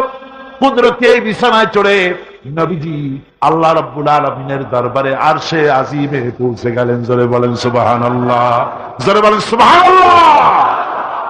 যেখানে পৃথিবীর কোন মানুষের যাওয়া সম্ভব নয়, গোটা পৃথিবীর মানুষের মর্যাদা আল্লাহ পাক বাড়ায় দিলেন আরশে আজিমে হুজুরকে নিয়ে গেলেন। তারপরে তিনি কথাবার্তা হুজুরের সাথে কি বললেন, সেই কথাগুলি নিয়ে আমাদের দেশে কথা হলো এই যে হুজুরকে নিয়ে আল্লাহ 5 ওয়াক্ত নামাজ দিছিলেন তো 50 ওয়াক্ত। মুসা আলাইহিস সালামের সাথে দেখা না হইলে তো কাম সারছিল, আমাদের আর উপায় ছিল না। আরে ভাই, শুধু নামাজ দেওয়াই যদি উদ্দেশ্য হবে তাহলে রোজার মতো তো আল্লাহ দুনিয়ায় বসে দিতে পারতেন কিনা, হজের মতো যাকাতের মতো পারতেন কিনা? শুধু নামাজের জন্য নয়, আল্লাহ পাকের কায়নাত দেখাবার জন্য আল্লাহ পাক তাকে নিয়েছিলেন। বেহেশত দেখাইছেন, দোজখ দেখাইছেন, ভালো কাজ করলে কিরকম শান্তি হবে, খারাপ কাজ করলে কিরকম শাস্তি হবে চোখে দেখাই দিয়েছেন। মুহাম্মদ রাসূলুল্লাহ সাল্লাল্লাহু আলাইহি ওয়াসাল্লামকে মেরাজ থেকে ফিরে এলেন, ঘরে এসে দেখেন উজুর পানি, উজু করে যে গেছিলেন উজুর পানি তখনও গড়াচ্ছে। যে দরজা দিয়ে বেরিয়েছিলেন দরজাটা ধাক্কায় তখনও কাঁপতেছে। যে বিছানায় শোয়া ছিলেন সে বিছানায় মানুষ শুয়ে থাকলে যেমন উষ্ণ থাকে সেরকমের উষ্ণ ভাব তখনও আছে। কেমনে হলো? মাথায় ঢুকবে না। সুবহানাল্লাহ কোন ঢুকবে? জোরে কোন সুবহানাল্লাহ। এটার ব্যাপারে কোন বিজ্ঞান দর্শন যুক্তির প্রয়োজন নাই। প্রয়োজন শুধু এতটুকু, আল্লাহ তার হাবিবরে নেবেন, কত দ্রুত নিবেন, কত দ্রুত পাঠাবেন এটা তিনিই ভালো জানেন, আমাদের কোনো জানার কথা না, ঠিক কিনা? তবে দৃষ্টান্ত যদি চান তাহলে আমি দৃষ্টান্তটা এভাবে দিতে পারি, বুঝাবার জন্য একটা দৃষ্টান্ত দিতে পারি। সেটা হলো এই, ধরেন বাংলাদেশে কোন প্রেসিডেন্ট আসবে, পৃথিবীর যে কোনো দেশের এক প্রেসিডেন্ট আসবে, এটা আসার যখন খবর হয়ে যাবে তখন পত্র পত্রিকায় রুট বলে দেওয়া হয়। এই রুটে রাষ্ট্রীয় মেহমান রাষ্ট্রীয় অতিথি ভবনে আসবেন, এই রাস্তা দিয়ে সাধারণ ট্রাফিক চলাচল বন্ধ থাকবে। এয়ারপোর্ট থেকে নিয়ে রাষ্ট্রীয় অতিথি ভবন পর্যন্ত মেহমান না আসা পর্যন্ত সমস্ত ট্রাফিক চলাচল বন্ধ। মেহমান পৌঁছে যাবে, তারপরে আবার স্বাভাবিক ট্রাফিক চলবে। এটা জানেন কিনা? এইটা যদি পৃথিবীর সামান্য সলিমদ্দি কসিমদ্দি এই জন্য বলছি, আজ আছে কাল নাই, ঠিক কিনা গণ? আজ মন্ত্রিত্ব গেল, কালকে রাস্তায় দাঁড়ায় বলবে রিক্সাওয়ালা আমার একটু নেওয়া, বাজারে মাছ কিনতে যাবো, ঠিক কিনা?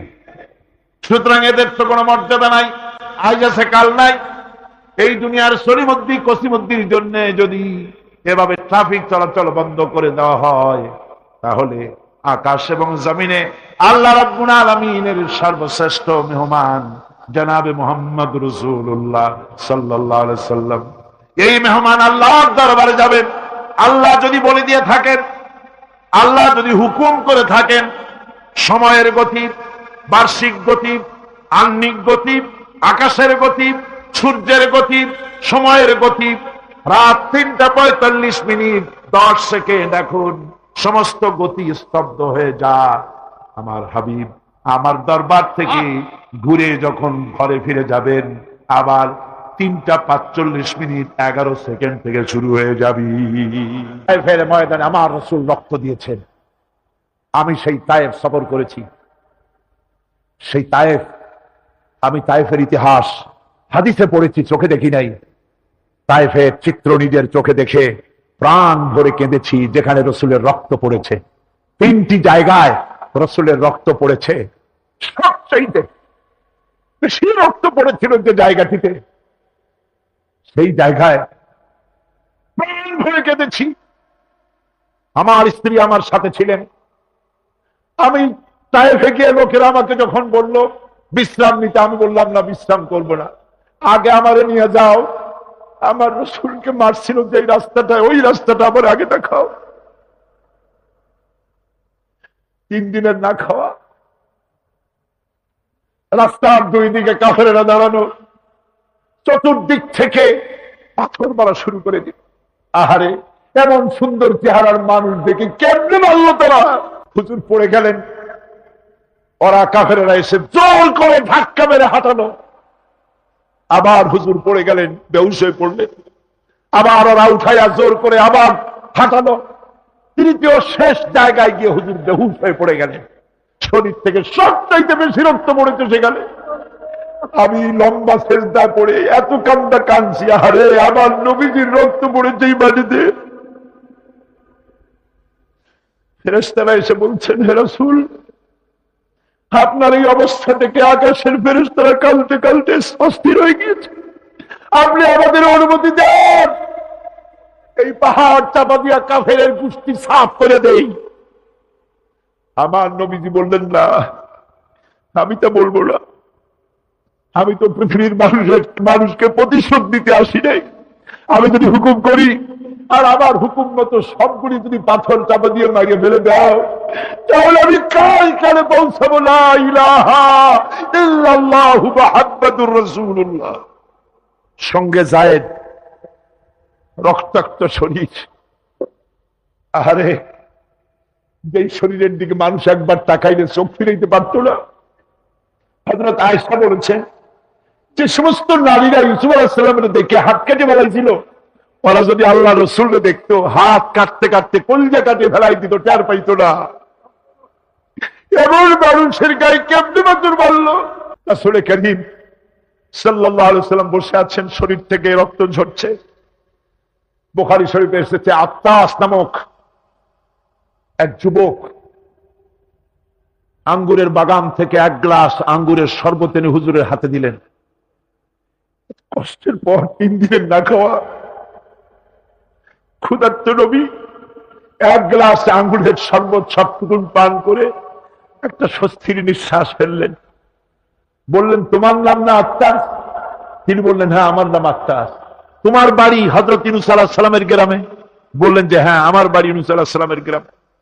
যুবক জিজ্ঞেস করলেন, হুজুর, আপনি কি করে বুঝলেন আমার নাম আত্তাস আর আমার বাড়ি ইউনূস আলাইহিস সালামের গ্রামে?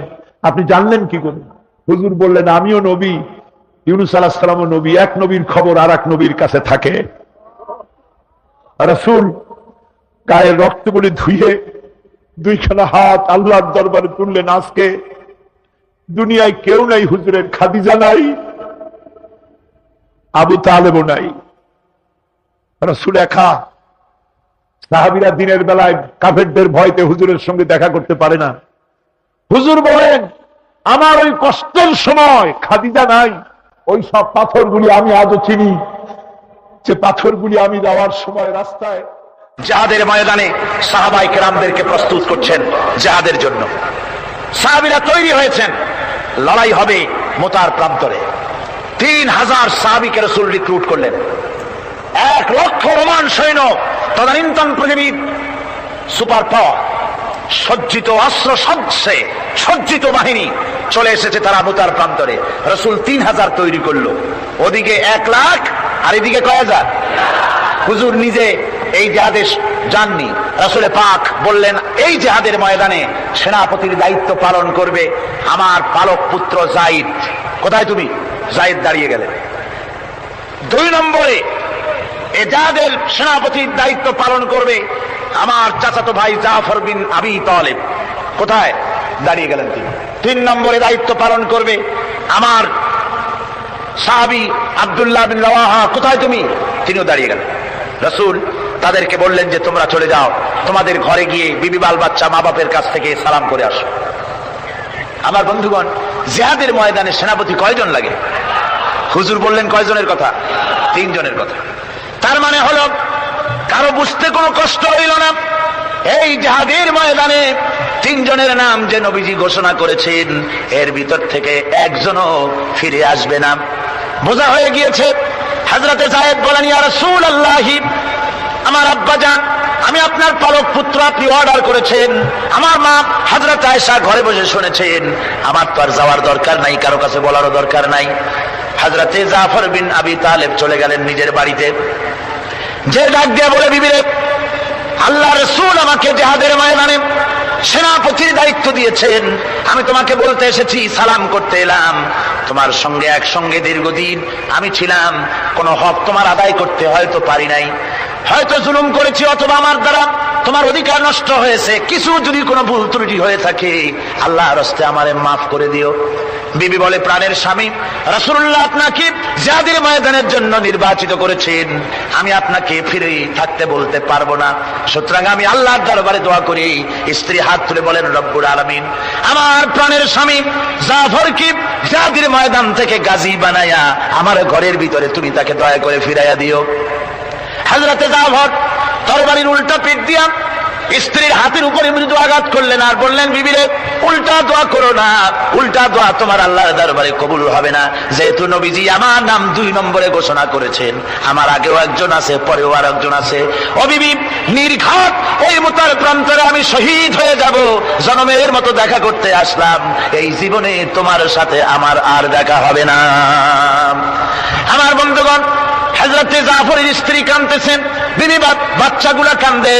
হযরতে জাফর বলেন, বিবিরে এই বাচ্চাগুলি রেখে গেলাম, যেই রাস্তায় আমি জীবন দিতে যাচ্ছি এই রাস্তায় আমার ছেলেগুলোকে তুমি তৈরি করবে। সালাম করে তিনি চললেন। বিবি কাটা কবুতরের মতো জমিনে ছটফট করতেছে, কাঁদতেছি, আর পিছনে পিছনে ছোট্ট ছোট্ট ছেলে মেয়েগুলি আব্বা আব্বা বলে চিৎকার মেরে দৌড়াতেছি। হযরতে জাফর একবারও পিছনের দিকে তাকায় দেখলেন না কারা কান্দে। হযরত আব্দুল্লাহ বিন রাওয়াহা তিনি চলে গেলেন বাড়িতে। হযরত আব্দুল্লাহ বিন রাওয়াহা বাড়িতে গিয়ে সেই রাত্র ছিল তার বাসর সজ্জা, ফুল সজ্জার রাত ছিল, নতুন বিবাহ করেছেন। বাড়িতে গিয়া শোনেন বিবি কোরআনে কারীম তেলাওয়াত করতেছেন। হযরত আব্দুল্লাহ বলেন রুমের বাইরে দাঁড়িয়ে, বিবিরে আমি তোমার স্বামী আব্দুল্লাহ এসেছি, আমার সালাম নাও, কোরআন পড়া একটু বন্ধ করো। রাসূলুল্লাহ আমাকে জিহাদের সেনাপতি বানিয়েছেন, আমি জিহাদে যেতেছি, নতুন বিবাহ হলো, কোনো হক তোমার আদায় করতে পারি নাই, তুমি আমাকে মাফ করে দিও, আল্লাহর রাস্তে আমার উপর কোনো দাবি রেখো না। বিবি বলে, প্রাণের স্বামী, কোনোদিন আপনাকে দেখি নাই, কোন রকম একটু দেখেছি, আর আমি মদিনার এক সুন্দরী মেয়ে, আপনি আমাকে ভালো করে দেখলেন না। আমার প্রাণের স্বামী, একবার আপনি ঘরে আসেন। স্বামী বলে, ওগো স্ত্রী, ঘরের ভিতরে আমি যাব না, ঘরের ভিতরে গেলে বলে তোমাকে দেখলে আমার মনের ভিতরে প্রেম ডাকবে, তোমার প্রতি আমার ভালোবাসা জন্মাবে, আমি ঘরের ভিতরে ঢুকতে চাই না। স্ত্রী বলে, প্রাণের স্বামী, ঘরের ভিতরে যদি আসেন, আল্লাহর কসম আমি কোনো প্রেম নিবেদন করব না, আমি শুধু প্রাণ ভরে আপনার চেহারাটা একটা বার আমি শুধু দেখে রাখতে চাই, যাতে করে কিয়ামতের দিন লক্ষ কোটি কোটি মানুষের ভেতরে আপনাকে আমি স্বামী বলে যেন চিনে নিতে পারি। হযরত আব্দুল্লাহ বলেন, ওগো স্ত্রী, যদি এই ইরাদা তোমার হয় আর যদি তুমি ধৈর্য ধারণ করে থাকতে পারো, তাহলে কিয়ামতের দিন আল্লাহ রাব্বুল আলামিন আমি যার জন্য জান দিতে যেতেছি, ওই মাবুদ মেহেরবান জান্নাতের ভেতরে তোমাকে আমাকে স্বামী স্ত্রী হিসাবে পরিচয় করাইয়া দিবেন। 3000 সৈন্য নিয়ে সাহাবায়ে কেরাম আর এই সেনাপতি সব চললেন। মুতার প্রান্তরে লড়াই হলো। এই লড়াইয়ের ময়দানে হযরতে যায়েদ অনেকগুলি কাফির সৈন্যকে জাহান্নামে পাঠিয়ে দিয়ে তিনি নিজেও শহীদ হয়ে গেলেন। এবার জাফর হাতে তরবারি আর এক হাতে ঝান্ডা নিয়ে এগোচ্ছেন সামনের দিকে। কাফেরেরা হযরত জাফরকে ঘিরে ফেলে দিল। আমার বন্ধুগণ, কাফেরেরা ঘিরে ধরে তরবারির আঘাত করলো জাফরের ডান হাতে, ডান হাত কেটে ঝুলে পড়লো। হযরতে জাফর এবার বাম হাতে তরবারি উঁচু করে ধরেছেন, এবার বাম হাতে কোপ দিল ওরা। এই কাটা দুইটা হাত দিয়ে বুকের সাথে হযরতে জাফর ইসলামের পতাকাটাকে জড়ায় ধরলেন। পাশের সাহাবীকে ডেকে বলেন, ও রাসূলুল্লাহর সাহাবী শোনো, আল্লাহর নবীকে আমার সালাম বলে দিও আর শোনায়া দিও, জীবনের শেষ মুহূর্ত পর্যন্ত ইসলামের পতাকা উঁচু করে রেখেছিলাম, মাটিতে পড়তে দেই নাই। আমার মনে হয় আমি এখন শহীদ হয়ে যাব, যেহেতু আমি এখন আমার নাকের ভিতরে আল্লাহর জান্নাতের সুঘ্রাণ পেতেছি। হযরতে জাফর শহীদ হয়ে গেলেন। হযরতে আব্দুল্লাহ বিন রাওয়াহা, হযরতে আবু উবাইদা দুজনে মিলে ছুটলেন ঝান্ডা ধরার জন্য। ওনারা বলেন, এগিয়ে গিয়ে দেখি সামনের পরে দূরে পতাকা উঠতেছে। ভাবলাম আমরা যাওয়ার আগে ইসলামের পতাকা কে ধারণ করলো। কাছে গিয়ে দেখি হযরতে জাফরের ডান হাত কাটা, বাম হাত কাটা, দুইটা পা কাটা, দেহটা একদিকে পড়ে আছে, আর শুধু মাথাটা এক পাশে পড়ে থেকে ইসলামের পতাকা কামড়ায় ধরে উঁচু করে রেখে দিয়েছেন। আমার বন্ধুগণ, হযরতে আবু উবাইদা বলেন, আমি হযরতে সাদের, হযরতে জাফরের হাত পা মাথা মস্তক একত্রিত করে তার পা থেকে শুরু করে মাথা পর্যন্ত চুমা খাইলাম, তাকে জানাজা করে দাফন করে রাখলাম কবরের ভিতরে। রাতের বেলায় স্বপ্নে দেখি হযরতে জাফর আল্লাহর জান্নাতের ভিতরে ফেরেশতাদের সঙ্গে উড়ে বেড়াতেছেন। আমি জিজ্ঞেস করলাম, ও জাফর, আল্লাহ তোমার সাথে কি ব্যবহার করেছেন? হযরতে জাফর বলেছেন, ওগো আবু উবাইদা, আল্লাহ রাব্বুল আলামিন আমাকে বলেছেন, জাফর রে, আমি তোমার শাহাদাতে খুশি হয়েছি, তুমি আমার কাছে আর কি চাও? হযরতে জাফর বলেন, আয় আল্লাহ পাক, কিচ্ছু চাই না, শুধু একটা দাবি, দুনিয়ায় তুমি মেহেরবানি করে আমাকে পাঠায়া দাও আর একবার যদি যেতে পারি, তাহলে তোমার দুনিয়ার বুকে তোমার দ্বীন কায়েমের জন্য কাফেরদের বিরুদ্ধে লড়াই করে আমার জীবনটা আর একবার দিয়ে আসি। আমার বন্ধুগণের জন্য আল্লাহ রাসূল বলেছেন, হাদিস শরীফে এসেছে, আমার ইচ্ছে হয় জিহাদ করি, শহীদ হই, আবার যদি জিন্দা হই, আবার জিহাদ করি, শহীদ হই, আবার যদি জিন্দা হতে পারি তাহলে আবার জিহাদ করি, আবার শহীদ হই। শাহাদাতের মর্যাদা সম্পন্ন মউত আর পৃথিবীতে হতে পারে না। আমার ভাইরা, ইসলামের জন্য জান দেওয়ার জন্য, মাল দেওয়ার জন্য সাহাবায়ে কেরাম এভাবে প্রস্তুত ছিলেন, নিজেদের জীবন তারা আল্লাহর সামনে নজরানা পেশ করেছেন, শহীদ হয়েছেন, আল্লাহ দ্বীন কায়েমের জন্য তারা প্রচেষ্টা করেছেন। আল্লাহর পথে যারা জিহাদ করার সিদ্ধান্ত নেন, মহান আল্লাহ স্বয়ং তাদের সাহায্য করেন। যুগে যুগে আমরা এর প্রমাণ পেয়েছি, আর তাই মুসলমানরা কাফেরদের উপর বরাবর বিজয়ী হয়েছে। এই ইসলামকে প্রতিষ্ঠিত করার জন্য প্রয়োজন রয়েছে জিহাদের। কিসের প্রয়োজন? কিসের? জিহাদের প্রয়োজন। সেই জিহাদ করতে কি আপনারা তৈরি আছেন? জিহাদের জন্য তৈরি আছে? সেই জিহাদ কিন্তু সেই জিহাদ মানে কি? সেই জিহাদের আবার অপব্যাখ্যা করা হয়েছে। জিহাদের অপব্যাখ্যা করা হয়েছে এইভাবে যে, ওয়ালাকিন কালামদার কাফে দুশমনাস, দুশমনের হাতে কলম ছিল, ওরা যেমন খুশি আমাদের ইতিহাসকে চিত্রিত করেছে। ওরা বলেছে ইসলামের ইতিহাস থেকে তরবারি আর রক্তের গন্ধ আসে, কিন্তু আসলে জিহাদের অর্থ তো তরবারির যুদ্ধ নয়। জিহাদের অর্থ হচ্ছে যে কোনো উদ্দেশ্যকে সফলতায় পর্যবসিত করার জন্য যে প্রাণান্তকর প্রচেষ্টা করা হয়, ওই প্রচেষ্টার আরবি নাম হচ্ছে জিহাদ। আর যুদ্ধ তার আরবি হচ্ছে হার্ব। যুদ্ধের আরবি কি? হার্ব, ওয়ার। ইংরেজিতে ওয়ার, আরবিতে হার্ব। আর জিহাদ যেটাকে বলা হয়েছে, ওটা হচ্ছে যে কোন উদ্দেশ্যকে সফলতায় পৌঁছাবার জন্য যে চেষ্টা, ওই চেষ্টার নাম জিহাদ। তবে এই চেষ্টা করতে গিয়ে যখন বাধা আসে সশস্ত্র, ওই সশস্ত্র বাধার মোকাবেলা সশস্ত্রভাবে করা যেটা, ওইটা হচ্ছে জিহাদের চূড়ান্ত রূপ। কথা বুঝে আসছে? ইসলাম প্রথমে কাউকে আক্রমণ করে না। ইসলাম প্রথমে কাউকে আক্রমণ করে না, আক্রান্ত হলে পরে তারপরে এর জবাব দেয়। ঠিক কিনা? দেখেন না, হযরত আলী রাদিয়াল্লাহু তাআলা আনহু ওই যে খায়বারের যুদ্ধে, সেইখানে কেউ খায়বারের এই দুর্গ মুসলমানদের হাতে আসে না। প্রতিদিন যুদ্ধ হচ্ছে, অথচ যুদ্ধে কোনো ফলাফল দেখা যাচ্ছে না। ফজরের এশার নামাজের পর হুজুর বলছেন, ও সাহাবীরা, আগামীকাল আমি এমন এক ব্যক্তির হাতে ইসলামের ঝান্ডা তুলে দেব যাকে আল্লাহ এবং আল্লাহ রসুল বেশি ভালোবাসেন, এবং তিনিও আল্লাহ এবং আল্লাহ রসুলকে বেশি ভালোবাসেন, আর তার হাতেই বিজয় হবে। হযরত ওমর রাদিয়াল্লাহু তাআলা আনহু বলেন, আমার এরকম পেরেশানির রাত জীবনে আর কখনো গেছে কিনা জানি না। আমি সারা রাত পেরেশান ছিলাম যে ওই ব্যক্তিকে আমি হতে পারবো। ফজরের নামাজের পর আল্লাহর নবী বলছেন, সাহাবীরা, আমার আলী কোথায়? তাকে দেখছি না কেন? সবাই বলছেন, হুজুর, হযরত আলীর চোখ উঠেছে, তাই নামাজের জামাতে শরীক হতে পারেন না। হুজুর বললেন, তাকে নিয়ে আসো। দুজন সাহাবীর কাঁধের উপরে ভর করে হযরত আলী এলেন। হুজুর সাল্লাল্লাহু আলাইহি ওয়াসাল্লাম তার মুখের থুতু মোবারক নিয়ে হযরত আলীর চোখে লাগিয়ে দিলেন। সাথে সাথে আগের থেকেও ভালো দৃষ্টিশক্তি সম্পন্ন হয়ে গেলেন। সুবহানাল্লাহ ওয়া বিহামদিহি। তো এখানে রাসূল পাক সাল্লাল্লাহু আলাইহি ওয়াসাল্লাম তিনি হযরত আলীর হাতে তরবারি উঠায় দিলেন। জুলফিকার বললেন, আলী, তুমি যাও, আজকের ময়দানে সেনাপতির দায়িত্ব পালন করো। হযরত আলী তরবারি হাতে নিলেন। ইসলাম আক্রমণকারী যে না, সে কথা বলতে আমি এই কথা নিয়ে আসছি। হযরত আলী গেলেন, যায় মুরাহহাবের সামনে পড়েছেন। মুরাহহাব হলো, হাদিসে এসেছে, মুরাহহাব হচ্ছে কাফেরদের নেতৃত্ব দিচ্ছে। মুরাহহাব বলছে, আলী, তোমাকে আমি কিন্তু ভালোবাসি, তুমি আসলে কেন? তোমার প্রতি আমার একটা সফট কর্নার আছে আমার অন্তঃকরণে। তুমি তোমার ছেলে মেয়েকে কি এতিম বানাতে চাও? তোমার বউকে কি বিধবা করতে চাও? আমি তো সেই বীর যে আমার সামনে এসে কেউ কল্লা সাথে নিয়ে যেতে পারে নাই। সুতরাং তুমি যদি ওদেরকে এতিম আর বিধবা করতে না চাও, আমার সামনে থেকে সরে যাও। হযরত আলী বলেন, মুরাহহাব, তুমি কাকে ভয় দেখাতেছ? তোমার তরবারি এই সমাজের কিছু কাফেররা ভয় করতে পারে, তুমি কি আমারে চেনো নাকি? তুমি কারে ভয় দেখাও? তামাম পৃথিবীর সমস্ত কাফেরদের উপরে আল্লাহ রাব্বুল আলামিন আমাকে বাগ বানায় পাঠিয়েছেন। তরবারি দিয়ে প্রমাণ হবে। মুরাহহাব বলে, তুমি আক্রমণ তো করবো না, আমি আগে আগে তুমি করো, আমি প্রতিহত করব, আক্রান্ত হলে পরে তারপরেই জবাব দেব। এরপরে মুরাহাব আঘাত হানতে লাগলো। হযরতে আলী সমস্ত রণকৌশল দিয়ে আঘাতগুলি তিনি ফিরিয়ে দিতে লাগলেন।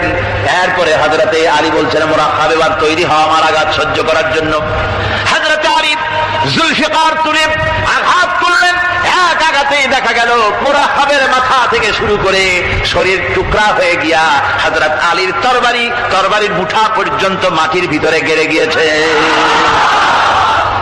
খায়বারের দুর্গ দখল হয়ে গেল। পরের দিন আল্লাহর নবী বলেন, আলী শুনতে পেলাম তোমার ঢাল ভেঙে গিয়েছিল, তারপরে তুমি যুদ্ধ করলে কি দিয়ে? হযরত আলী বলেন, হুজুর কামুজ দুর্গের ওই কবাটটা, লোহার কবাটটা বাম হাতে নিয়ে আর ডান হাতে তরবারি নিয়ে লড়াই করেছি। হুজুর বলেন, কি করে মানুষ কেমনে এত বড় দুর্গের লোহার কপাট হাতে নিয়ে যুদ্ধ করে? একটু দেখাও তো দেখি। হযরত আলী গতকালকের মতো বাম হাত দিয়া ধরেছেন, নাড়াতে পারেন না। এবার ডান হাত দিয়া ধরেছেন, নাড়াতে পারেন না। ডান আর বাম দুই হাত দিয়া সমস্ত শক্তি দিয়ে এমন জোরে টান মেরেছেন, প্রতিটি লোমকূপের গোড়া থেকে ঘাম বেরিয়ে এসেছে, এক চুলো নড়াতে পারেন নাই। হযরত আলীর মুখখানা মলিন হয়ে গেছে লজ্জায়। হযরত আলী রাদিয়াল্লাহু তাআলা আনহু লজ্জা পেয়ে গেছেন। রাসূল পাক সাল্লাল্লাহু আলাইহি ওয়াসাল্লাম বলেন, আলী লজ্জা পাওয়ার কোনো কারণ নাই, চিন্তা করার কোনো কারণ নাই। তোমার নিজস্ব শক্তি দিয়ে তুমি লড়াই করতে পারো নাই। এত বড় লোহার দরজা নিয়ে, কবাট নিয়ে মানুষ এভাবে লড়াই করতে পারে না। আল্লাহ তার দ্বীনকে বিজয়ী করার জন্য তোমার ভিতরে আল্লাহ রাব্বুল আলামিন ক্ষমতা দিয়েছিলেন। জোরে বলেন সুবহানাল্লাহ। আল্লাহ রাব্বুল আলামিন এই জিহাদের ময়দানে যখন মানুষ আসে, আল্লাহ তাদের উপরে মদদ দান করেন। আমার বন্ধুগণ, আল্লাহর দ্বীনকে জমিনের উপরে প্রতিষ্ঠিত করার জন্য যদি আমরা আজও যদি ঐক্যবদ্ধ হই দ্বীন কায়েমের জন্য, তাহলে আল্লাহ রাব্বুল আলামিন আমাদেরকে মদদ করবেন। আল্লাহ পাক কোরআনে কারীমের মধ্যে বলেছেন, ওয়া কানা হাক্কান আলাইনা নাসরুল মুমিনিন। মুমিনদেরকে সাহায্য করা আমি আল্লাহর জন্য ওয়াজিব হয়ে যায়। জোরে বলেন সুবহানাল্লাহ। মুমিনদের জন্য সাহায্য করা আল্লাহর জন্য কি হয়ে যায়? ওয়াজিব হয়ে যায়। ভাইরা একটু বৃষ্টি সহ্য করেন না, খুব বেশি বৃষ্টি। আচ্ছা, এটা রহমত। এটা কি রহমত? আমার ভাইরা, জিহাদের ভিতরে সাহাবায়ে কিরাম আল্লাহর জান্নাতে যাওয়ার জন্য তারা জিহাদ করেছেন।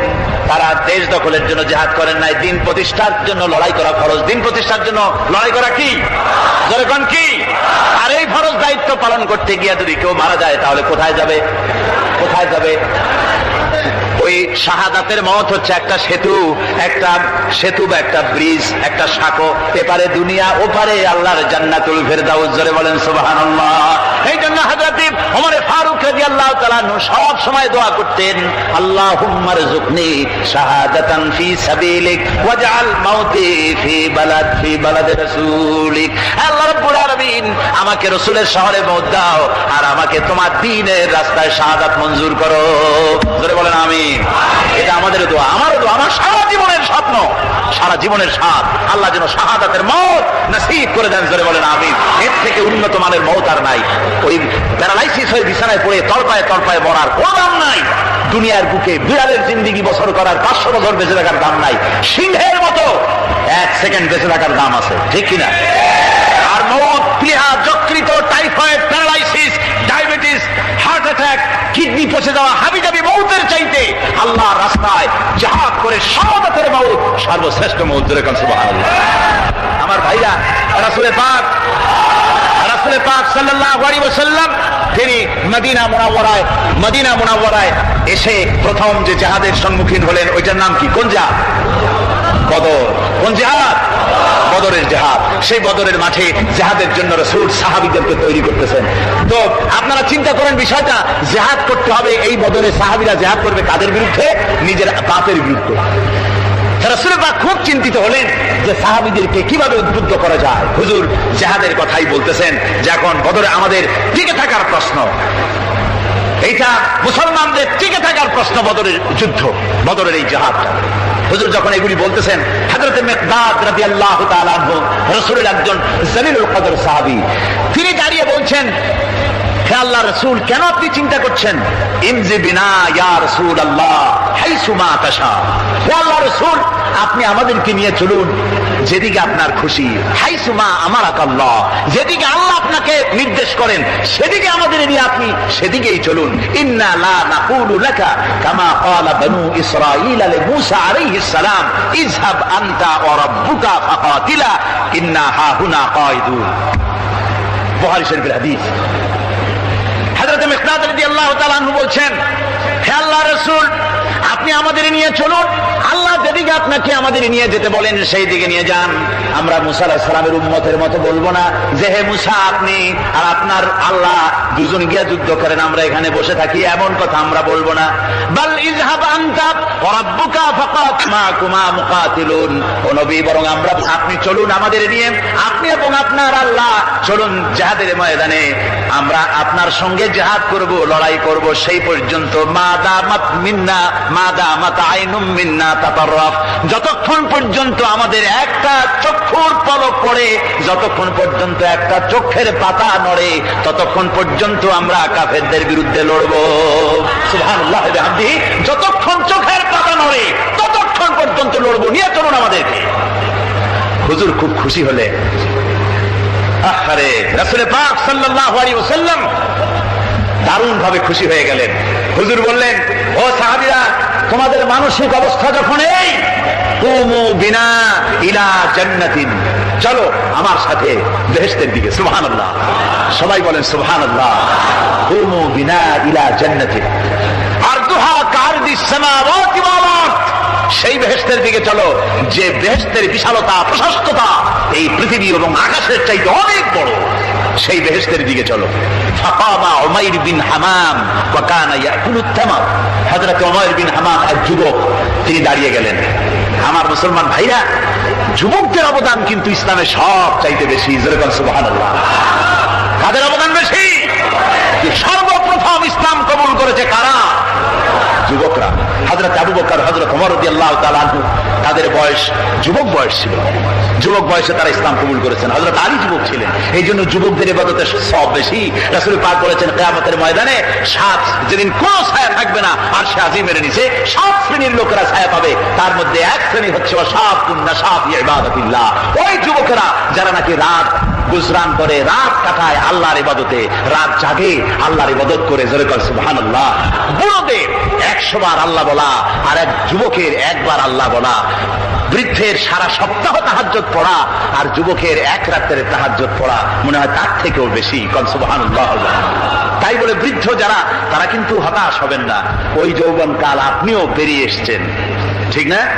সুতরাং যুবকদের অবদান বেশি। হযরত উমাইর বিন হামাম রাদিয়াল্লাহু তাআলা আনহু, তিনি দাঁড়িয়ে গেলেন, তার হাতে ছিল ওয়া কানা ইয়াকুলুত তামার, তিনি খরমা খাচ্ছিলেন, হাতে ছিল কয়েকটা খরমা। তিনি খরমাগুলি হাতে নিয়ে দাঁড়িয়ে বলছেন ওয়াকালা বাখবাখ, তিনি বলছেন বাখবাখ শব্দ এটা হচ্ছে লুগাল মুহাল্লিয়া, অর্থাৎ আঞ্চলিক শব্দ। এর অর্থ হচ্ছে মা আযামাহু ওয়া মা আহসানাহু। কি আশ্চর্য, কি সুন্দর, কি বিরাট, কি সুন্দর কথা আপনি বললেন হে রাসূল। জান্নাতুন আরদুহা কারদিস সামাওয়াতি ওয়াল আরদ, এমন বেশ তো পাওয়া যাবে জিহাদ করলে যে বেহেশতের বিশালতা প্রশস্ততা এই বিশাল আকাশের চাইতে জমিনের চাইতে বেশি। ওয়াল্লাহি লাউ কুনতু হাইয়ান হাত্তা আকুলাহুন্না, আমি যদি, ওয়াল্লাহি আল্লাহর কসম, আমি যদি এই খরমাগুলো যদি খাইতে থাকি, ইন্নাহা লা হায়াতুন তাবিলা, তাহলে তো এটা অনেক লম্বা হায়াত লাগবে। এই খরমাগুলি খাইতে অনেক সময় লাগবে, বেহেশতে যাইতে দেরি হয়ে যাবে। সুতরাং এই খরমা তো আর খাওয়া যাবে না। ফারাবিহিন না, হাতের খরমাগুলি সব ফেলে দিয়ে জিহাদের ময়দানে লাফায় পড়লেন। অনেকগুলি কাফেরকে জাহান্নামের খাতে উতরায় দিয়া হযরত ওমর নিজেও শাহাদাত বরণ করলেন। জিহাদের শেষে